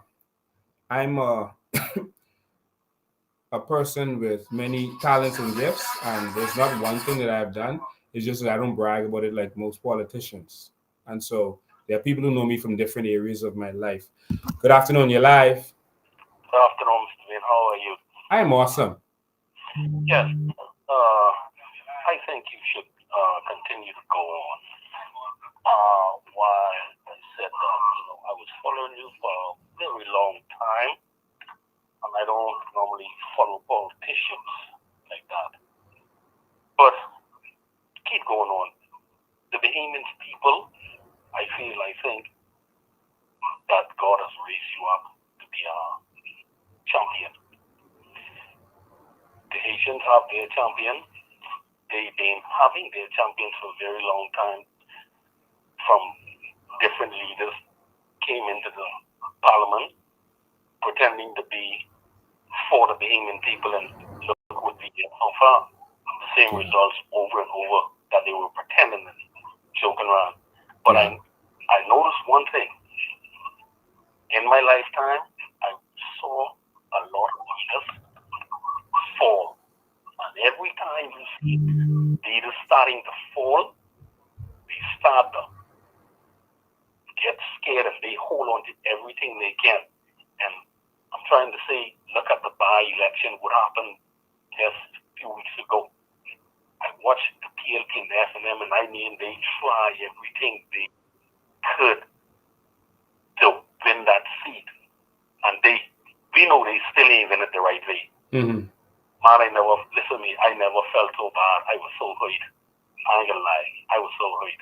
I don't want to encourage you so bad, but I had to step back and try catch myself. But I know what happened. We all know what happened. Mm-hmm. Brother, I want to encourage you. Stand strong. God is on your side. We need a warrior. I'm a man. I'm no young man.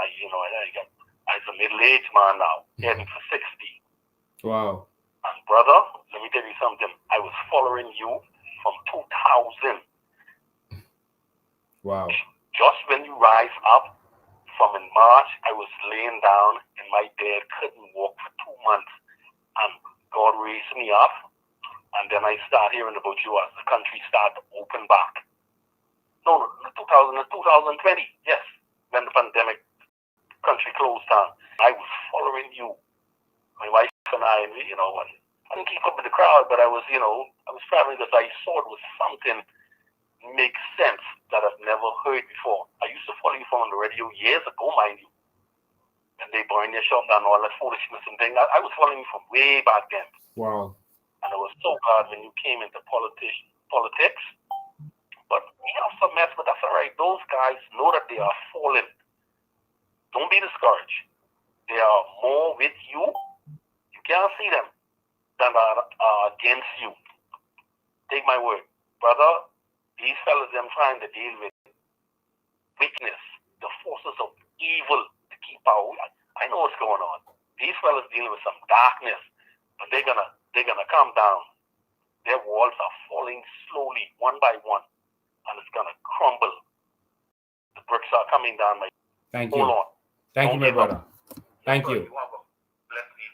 All right, 803-5995. We got about 6 minutes left. 803-5995. 803-5995 is the number. I'm going to say this. Let me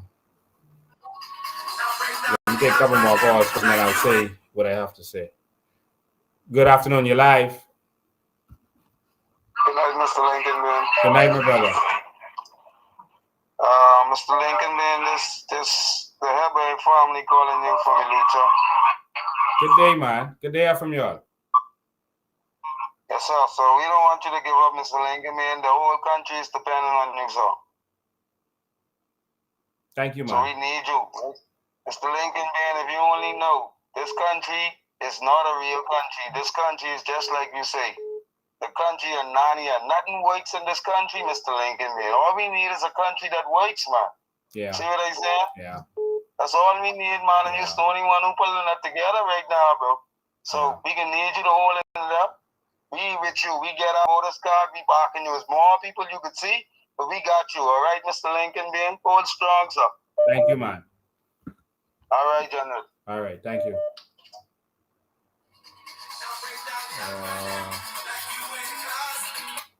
Good afternoon. You're live. How you doing? Awesome, man. Good afternoon. Good afternoon, Bahamas. Mr. Ben, I just want to encourage you to keep on fighting. I'm going to be there still fighting with you. I just want to say you can mention to give condolences to Kieran and the family. I forgot all about it yesterday until somebody remind me about it. So just want to encourage you to keep on fighting. This battle ain't over. This is our time now. Okay? You have a blessed night. Thank you so much. I appreciate that. I just want to say my deepest sympathies to the family of Miss Karen Smith, also Karen Camp, they call her, from West End.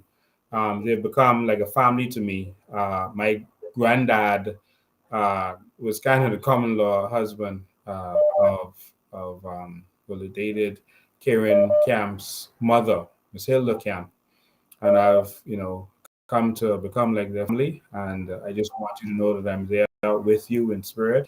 I couldn't be there at this time because I had to come away and be with my children. Like I said, today is my son's birthday, and they have not had me like they should have, and I had to be there. All right.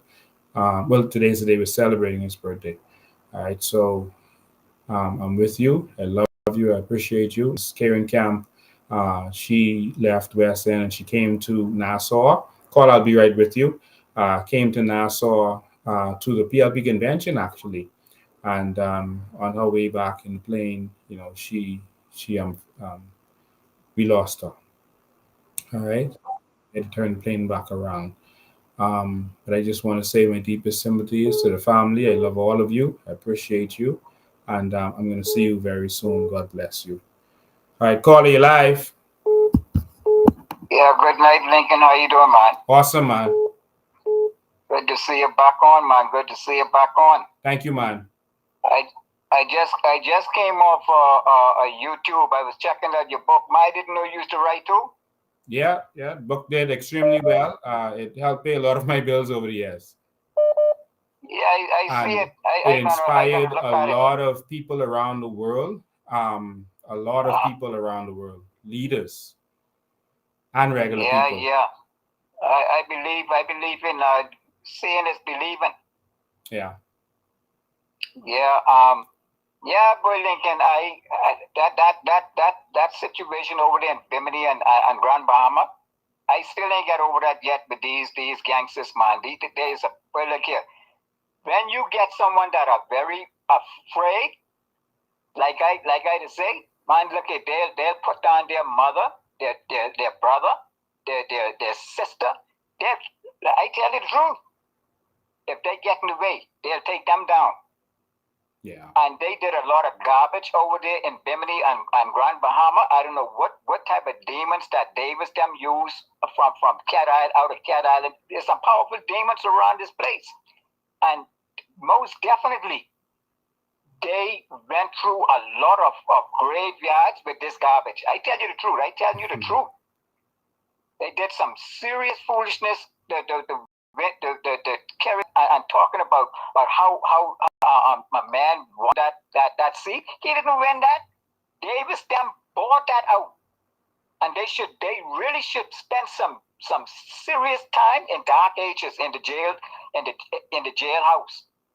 That's why I want to see all of them go. The FNM and the PLP, the two of them is the same. We need change, really bad change in this country. Bad. Thank you, man. And before I die, I want to see that happen. Keep on going, man. Don't give up. Keep going. We could get this. The people are gonna get tired. Keep up the good work, Lincoln, man. Thank you, man. I appreciate you. God bless. Yeah. I just want to show this comment here that popped up in front of me. Someone said, Mr. Bain, you need a message that is more palatable to everyone.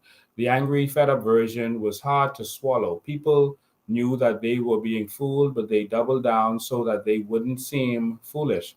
We need votes from all Bahamians, including PLPs. Sorry, I didn't get the rest of you. Yeah, including including PLBs and FNM. COI votes alone won't be able to do it. I don't know how we can get a more palatable version. Like I said to you, I think, Call, I'll get you in 1 second. I think what they have been doing was trying to show us in an angry light. I have lives every single Sunday and Tuesday. I've been doing that for the last 3 years. I've been going live much before that, but for the last 3 years, solid on this particular issue. I've been going live. I'm not here angry. I'm here educating the Bahamian people. When we go out to educate the Bahamian people. But when there's a time to stand up and fight, we have to stand up and fight. You know, Pinland had to go and throw the mace out of the house and throw the hourglass out of the house. Sometimes this is what has to happen. When the people of the Bahamas, what led to majority rule was the general strike. When Bahamian and the Burma Road riots. Change never happens until people get angry. And that's the video I played with Dr. Miles. He was very wise. When people get angry, we're not aggressive. We always stay within the law. They normally would send the police to attack us, and then they would show after that. They wouldn't show before, so that you can see that we were there within the law. I respect so much the police officers in that case at Parliament. You know, this isn't publicized in the news, so you won't know what is going on. But I respect the police officers in the case at Parliament. Remember when I was standing on the steps and this officer came and attacked me, pushed me off the steps for no reason. We were talking to the media. We were there passing out letters to persons, which is our democratic right. We're doing nothing wrong. And he came and just attacked me and just became aggressive all of a sudden. And then in the end, he locked me up. And then he started locking up other people because they were angry at what he was doing. Everyone has a right to defend anyone they see a crime being committed against. But the other police officers in that case, he came and told a bunch of lies about what happened there. But the other police officers in that case came and testified against him. Yeah, I haven't talked about this.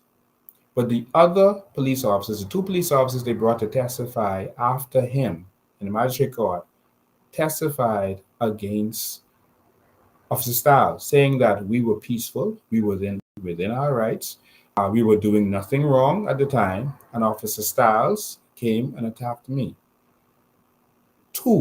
One senior police officer in khaki and another, I think he's a sergeant, came and testified against what happened.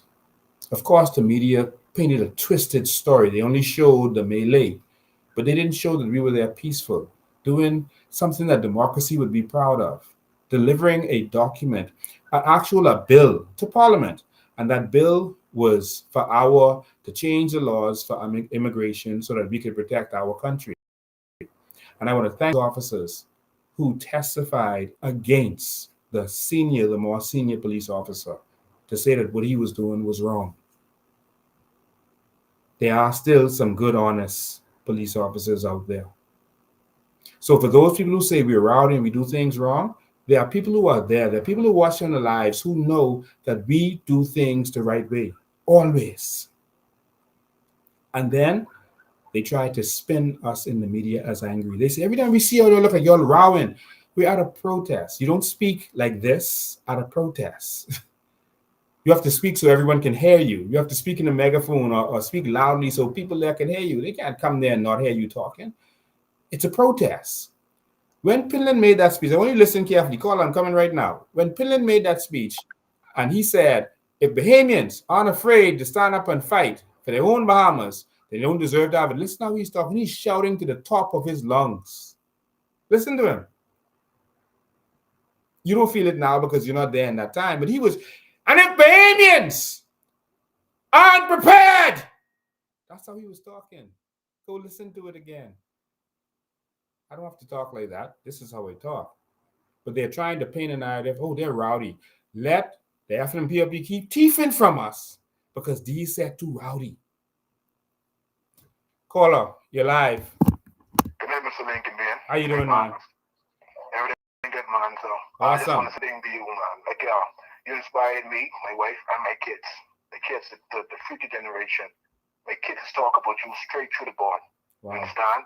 I just want you to continue to fight. I just want you to continue to do what you want to do and give up. Sometimes you have to be aggressive to get things done. It's like my wife is go some like business places and stuff like that. They sometimes give out turn around. I say, baby, look here, you need to be aggressive, you know. Yeah. And when we go there being aggressive, she get things done. So you need to be aggressive to win this country, Mr. Ben. Yeah. Keep on fighting, and be with you 100%. Thank you. Thank you. I appreciate you, man. I appreciate you. So I just want to say to all of you, I've listened to you, I've heard you. Thank you for your support. Thank you for everything that you've said. I appreciate it. God bless all of you. I don't want you to think for 1 second that I'm soft and that I came into this, do this halfway. I've come into this to see this through. I want you to understand that. I'll take this last call. Good afternoon, you're live. Good afternoon, Mr. President. Good afternoon, Bahamas. Good afternoon. Just calling just to encourage you on behalf of the royal family down here in Carmichael. I want to say that I really missed your lives. You was missed. And also I want to say, let's just keep fighting. The only way we can win this thing is if we keep pushing forward.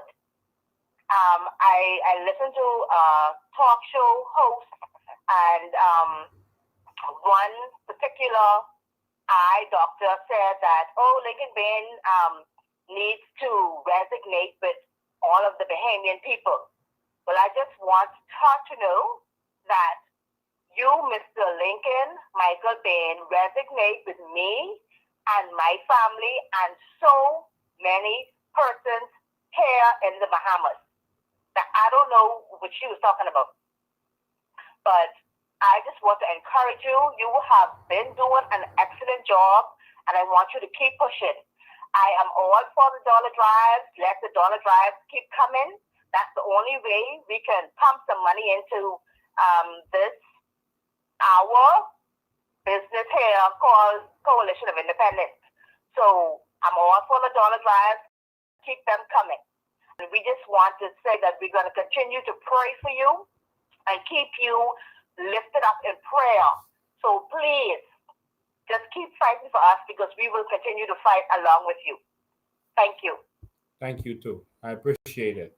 I appreciate all of you.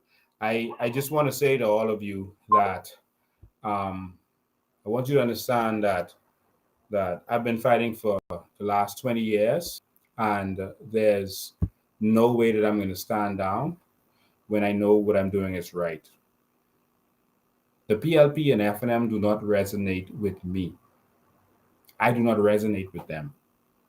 I do not resonate with making politicians rich every 5 years, with political parties that make the oligarchs rich. The FNM comes in and gives all the money away to all the West Coast, Brent Simmons, and everybody else. The PLP comes in and gives all the money away to Frankie Wilson and all the rest of them, all the West Coast and Brent Simmons and the rest of them. Everyone benefits except the Bahamian people. I want a country where the Bahamian people can benefit. I don't know who wouldn't resonate with that.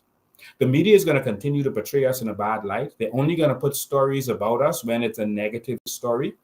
And that's basically what it's going to be. You have to be the ones to educate your friends and family. You have to be the ones to point them to our social media.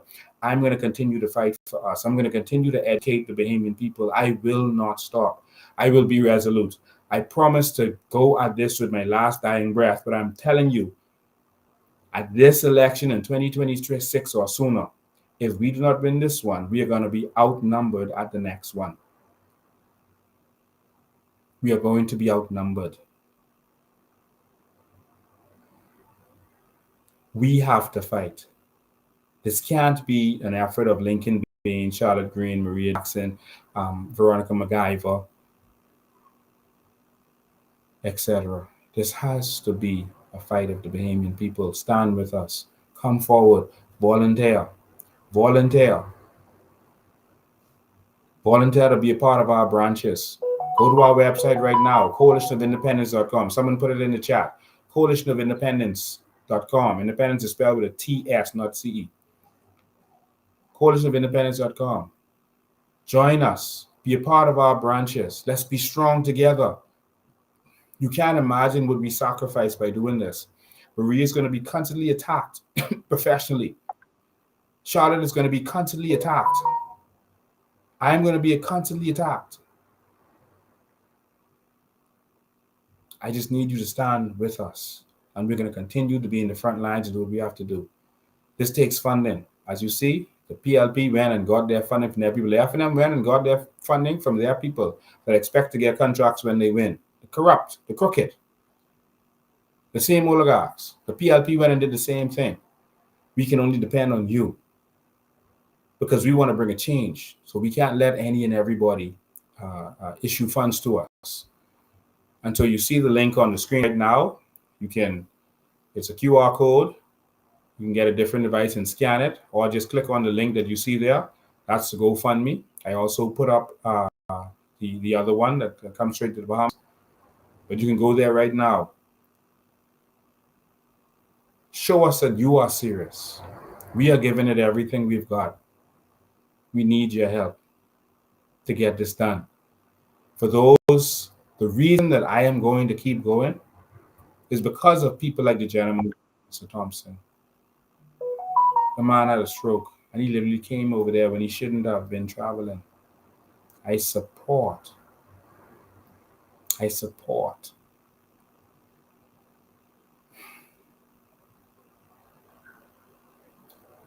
help. And that's why I'm here. I'll take this last call. I said the other call was the last call, but I'll take this last call. Good afternoon, you're live. Good night, my brother. Good night. Yes, man. We just want to tell you this being the goals, the dreams, and aspirations to empower our Bahamian people. I just want to put it on the record. Many may recognize my voice. You may perhaps recognize my voice. For the record, I was never involved in politics all my life. And you inspired me, but over and above you, God prompted me. God said, you need to get involved. And that is exactly what I've done. And I am in this thing for the long haul. You know, many of us support you. And you should know that by now. We are here for you. But I want to send this clarion call out to all of those that give there and say that they support you. We must support financially. All of the kind words, all of the words of encouragement is good. But all of us, if you can only just donate $5, then do what you can. And I think that's what I'm calling, one of the reasons I'm calling. We all must do what we can do. We know what all we can do. We know what we have at our disposal, be it your gift or your talent or your resources. Whatever God prompts you to do, that's what you're responsible to do. And that's between you and God. And those are the words that I would want to leave with all of us tonight. And also, my brother, we love you. We love you. And we support you. You are at the tip of that spear. And behind that spear is many individuals that make up the actual head of that spear and also make up the shaft of that spear. And God will use you in this time and in this season. You have been called, Lincoln Bain, to this political kingdom for such a time as this. And your purpose will be fulfilled. In Jesus' name. Bless you, my friend. Bless you. Thank you. Thank you. Yes, sir.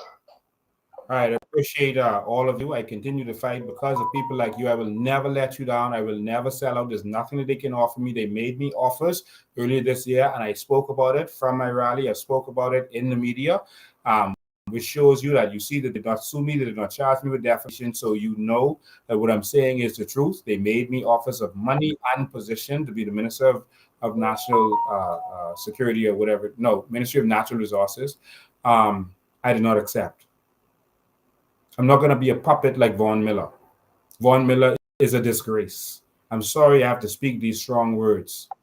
But Vaughn Miller fought when he was in the House of Assembly before. And this time, he got the position to do something, and he's doing nothing. about natural resources. He said he was the one saying that Bahamians should benefit. He showed how one company was taking $5.4 billion worth of our natural resources and we should get a piece of that pie. Do you hear him talking now? His mouth is sealed so that he can benefit, so that he can get his, but you are not going to get yours. So since I put that up there, only 2 persons have scanned or clicked on it. And so only there are 1,551 people watching this over the various platforms right now.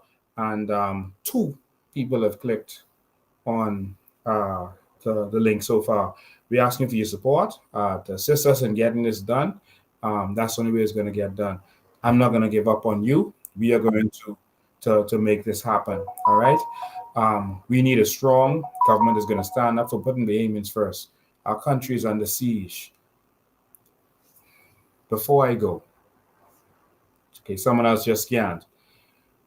Before I go,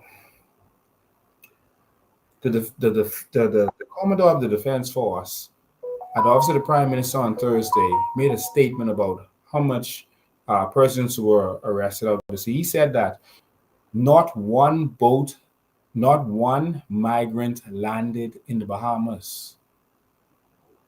Not one migrant landed in the Bahamas in 2023. Do these people think that we are crazy? It came out of the mouth of the Commodore Force. If I had more time, I would show you all the newspaper clip and show you all him saying it. But go look at the Guardian on Friday. Of course, it's a Guardian and print kind of stuff. He said, not one migrant was his word. He didn't say immigrant, which means bad migrant or migrating wrong. He said, not one migrant landed. So I'll assume he just was a slip of the tongue and he meant immigrant. Not one. He said, known or unknown. Whether they caught them or didn't get him, he said, none land in the Bahamas. How could you know that? It is impossible for you to know that. You can know who you caught, but if you didn't catch them, how would you know? The fact that they would make these statements shows that they are lying, in this government is forcing the Defense Force, immigration, etc., to do their bidding. And they're allowing us to be invaded. So by the time as we catch on, we're outnumbered and we're outvoted and we're gone as a people.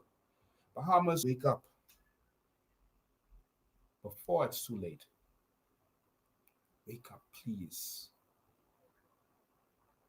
I just want to address 2 more things before I go, and then I'll be gone. I know we went over today. 2 more. 1. Governor DeSantis made a despicable statement about Bahamians. Governor DeSantis, you are out of order. Now, since our leaders don't have the courage to speak to you, I am going to speak to you as a leader in this country. You are out of order. That statement that if someone sends missiles into Florida from the Bahamas, you all would destroy the Bahamas, is completely out of order and unacceptable. That is an international incident. That is a threat against our people. Do you know what makes that statement so egregious? You are telling me that if, with our porous borders, if some terrorists were to land in the Bahamas and find a way to shoot some missiles over, you would destroy all of these innocent people because some terrorists decided to do something? Do you know what a sensible president would do? Because he's talking as if he was president. Do you know what a sensible president would do? They would identify the wrongdoers and obliterate them. Not all of the innocent, good people who have been friends to America for all these years, who spends billions of dollars in Florida, who contribute to the Florida economy. You destroy the Bahamas, you hurt Florida. Because we contribute billions every year to the Floridian economy. And so you're going to destroy innocent people because someone got in and did something? That's your statement? That makes no sense. Do you know what's so crazy about that statement too? You're saying that, okay, if someone from Georgia, if some terrorists get into Georgia and they send missiles over to Florida, you would destroy Georgia? You would flatten Georgia? You would totally obliterate it? Does that make sense? You know what also doesn't make sense about your statement? The 9/11 terrorists trained in Florida while I was in college in Florida. They trained right next door to our college. The 9/11 terrorists. Right in Opa-locka. No one said, let's flatten Florida because they're training terrorists. That is a very idiotic statement to make. To threaten a people in that way. That should never happen again. And I want to say to Fred Mitchell and to Philip Brave Davis, man up. Defend your country. You are defending the integrity of Guyana, but you didn't defend the integrity of the Bahamas? A threat. They did a vote, a democratic process to say what they would intend to do in Venezuela. And you're defending them with strong words, but you couldn't defend the Bahamas. You couldn't say a word to defend the Bahamas. Maybe if he had said that about Haiti, I guarantee you, Brave Davis would have been all over him. But of course, they don't care about this Bahamas. And that's the problem. We need real leadership in this country that takes the Bahamian people and our sovereignty and integrity seriously. DeSantis, don't you ever do that again. We are a peaceful Christian nation. You can take that however you want. We would never allow something like that to happen. We would never do something like that. If it happens, obviously, it is some bad actors.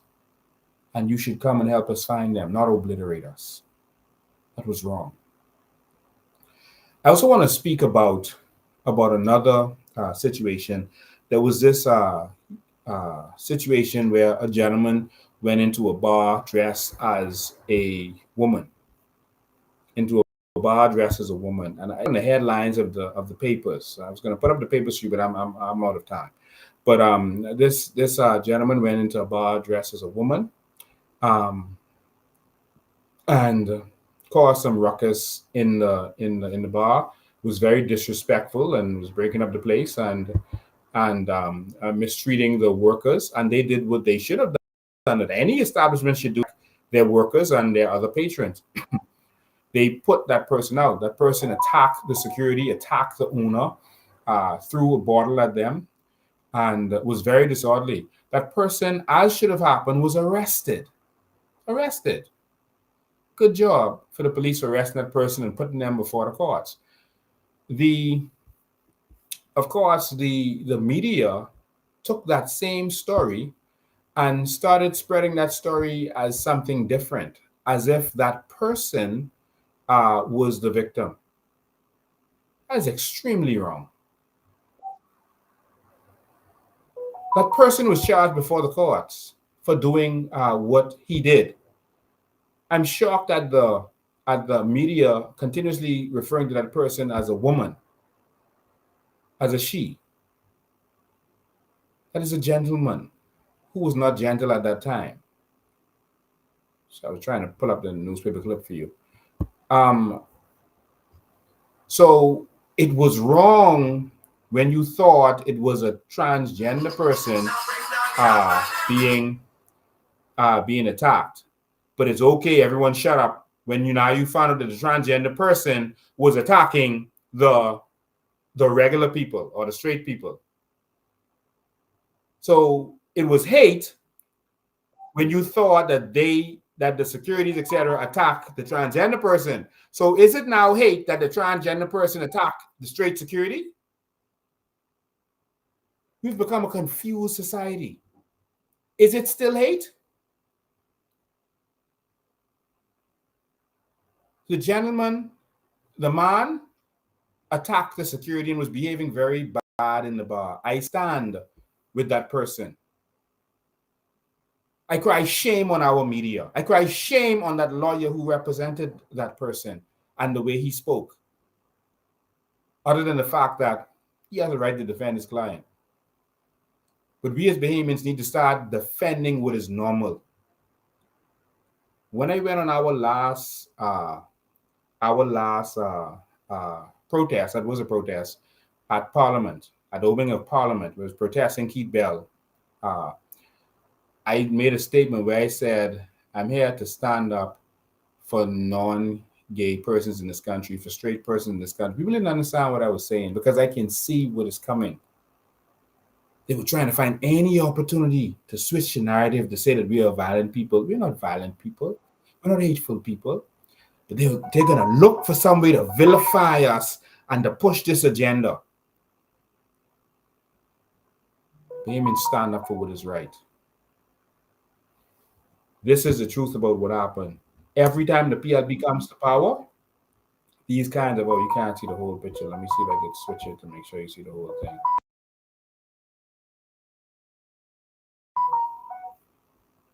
I want you to see this person attacking.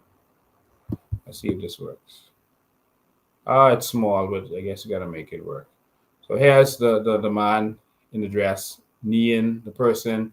You can see someone was being thrown, and you can see that was the person being violent. You can see who the attackers were in this. An agenda to transform our nation. Whenever the PLP gets in power, this kind of stuff happens. Let's stand up for what's right and for what's normal. If I were to walk around saying that I am a Chinese man, you would say I'm crazy. So Lincoln has lost his mind. He's telling everyone he's a Chinese.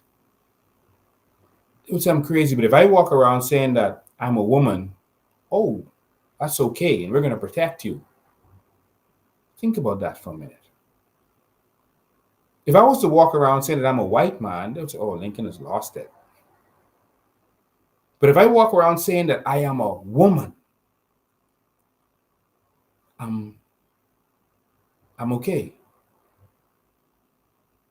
I could actually be a Chinese. I could be a black man born in China. That would make me Chinese. That's possible.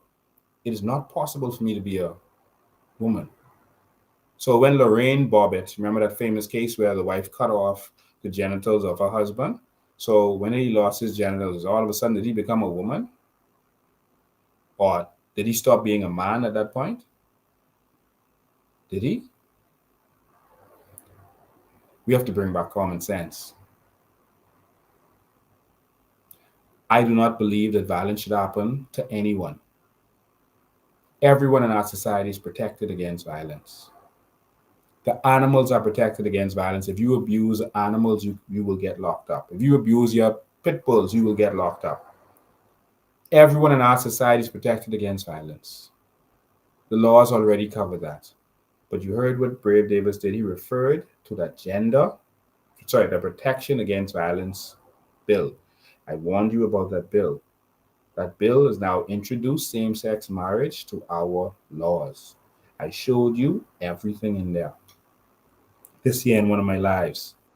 Notice that was the first time they brought it up, that there's protection against gender violence in there.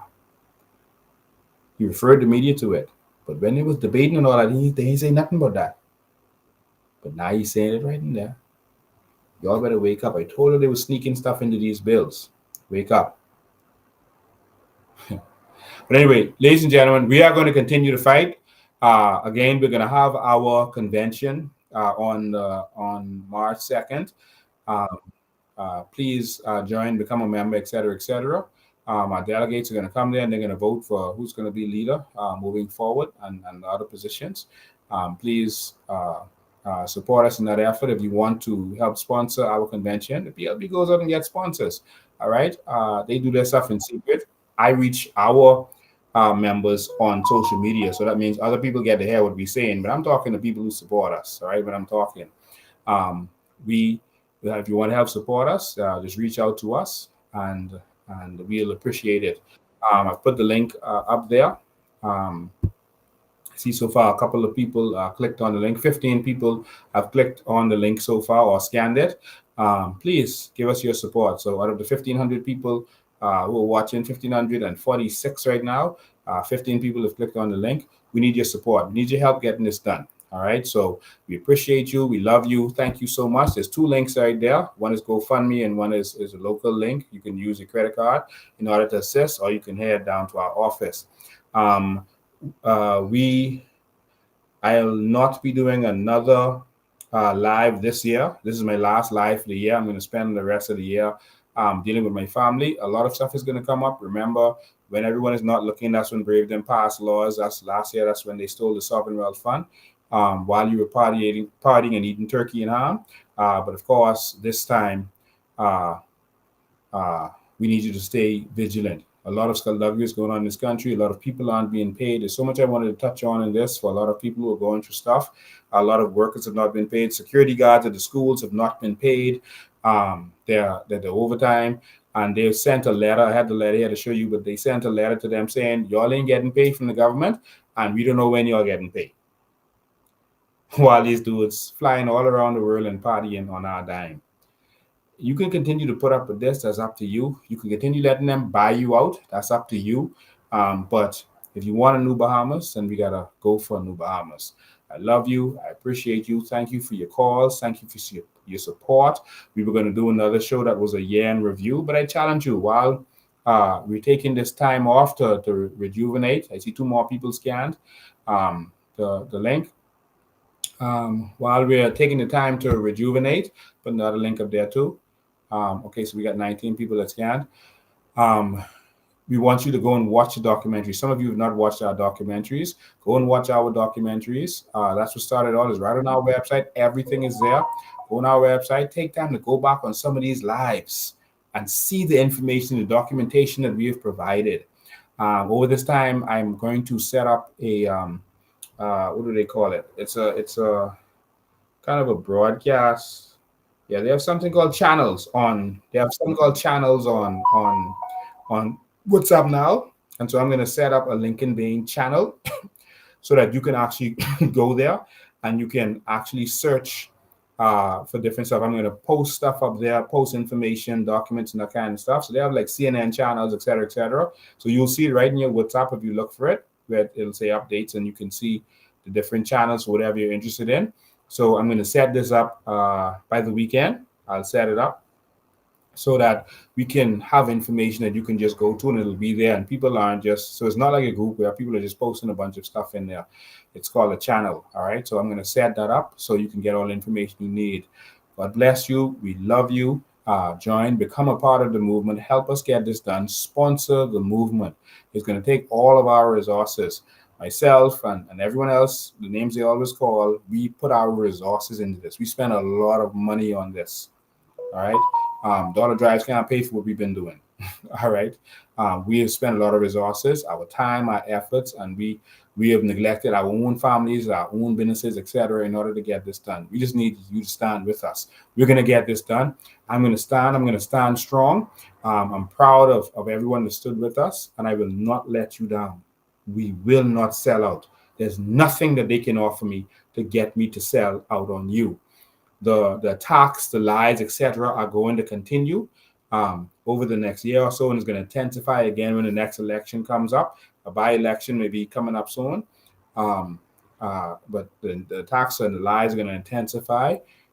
Notice they can never prove anything they're saying. They're just putting stuff out there and repeating it so it sounds believable. But the fact of the matter is, we are only fighting to put Bahamians first and so that we can benefit. It's your last chance, y'all. It's your last chance. Thank you for joining us. I appreciate you. I love you. See you in 2024. God bless you.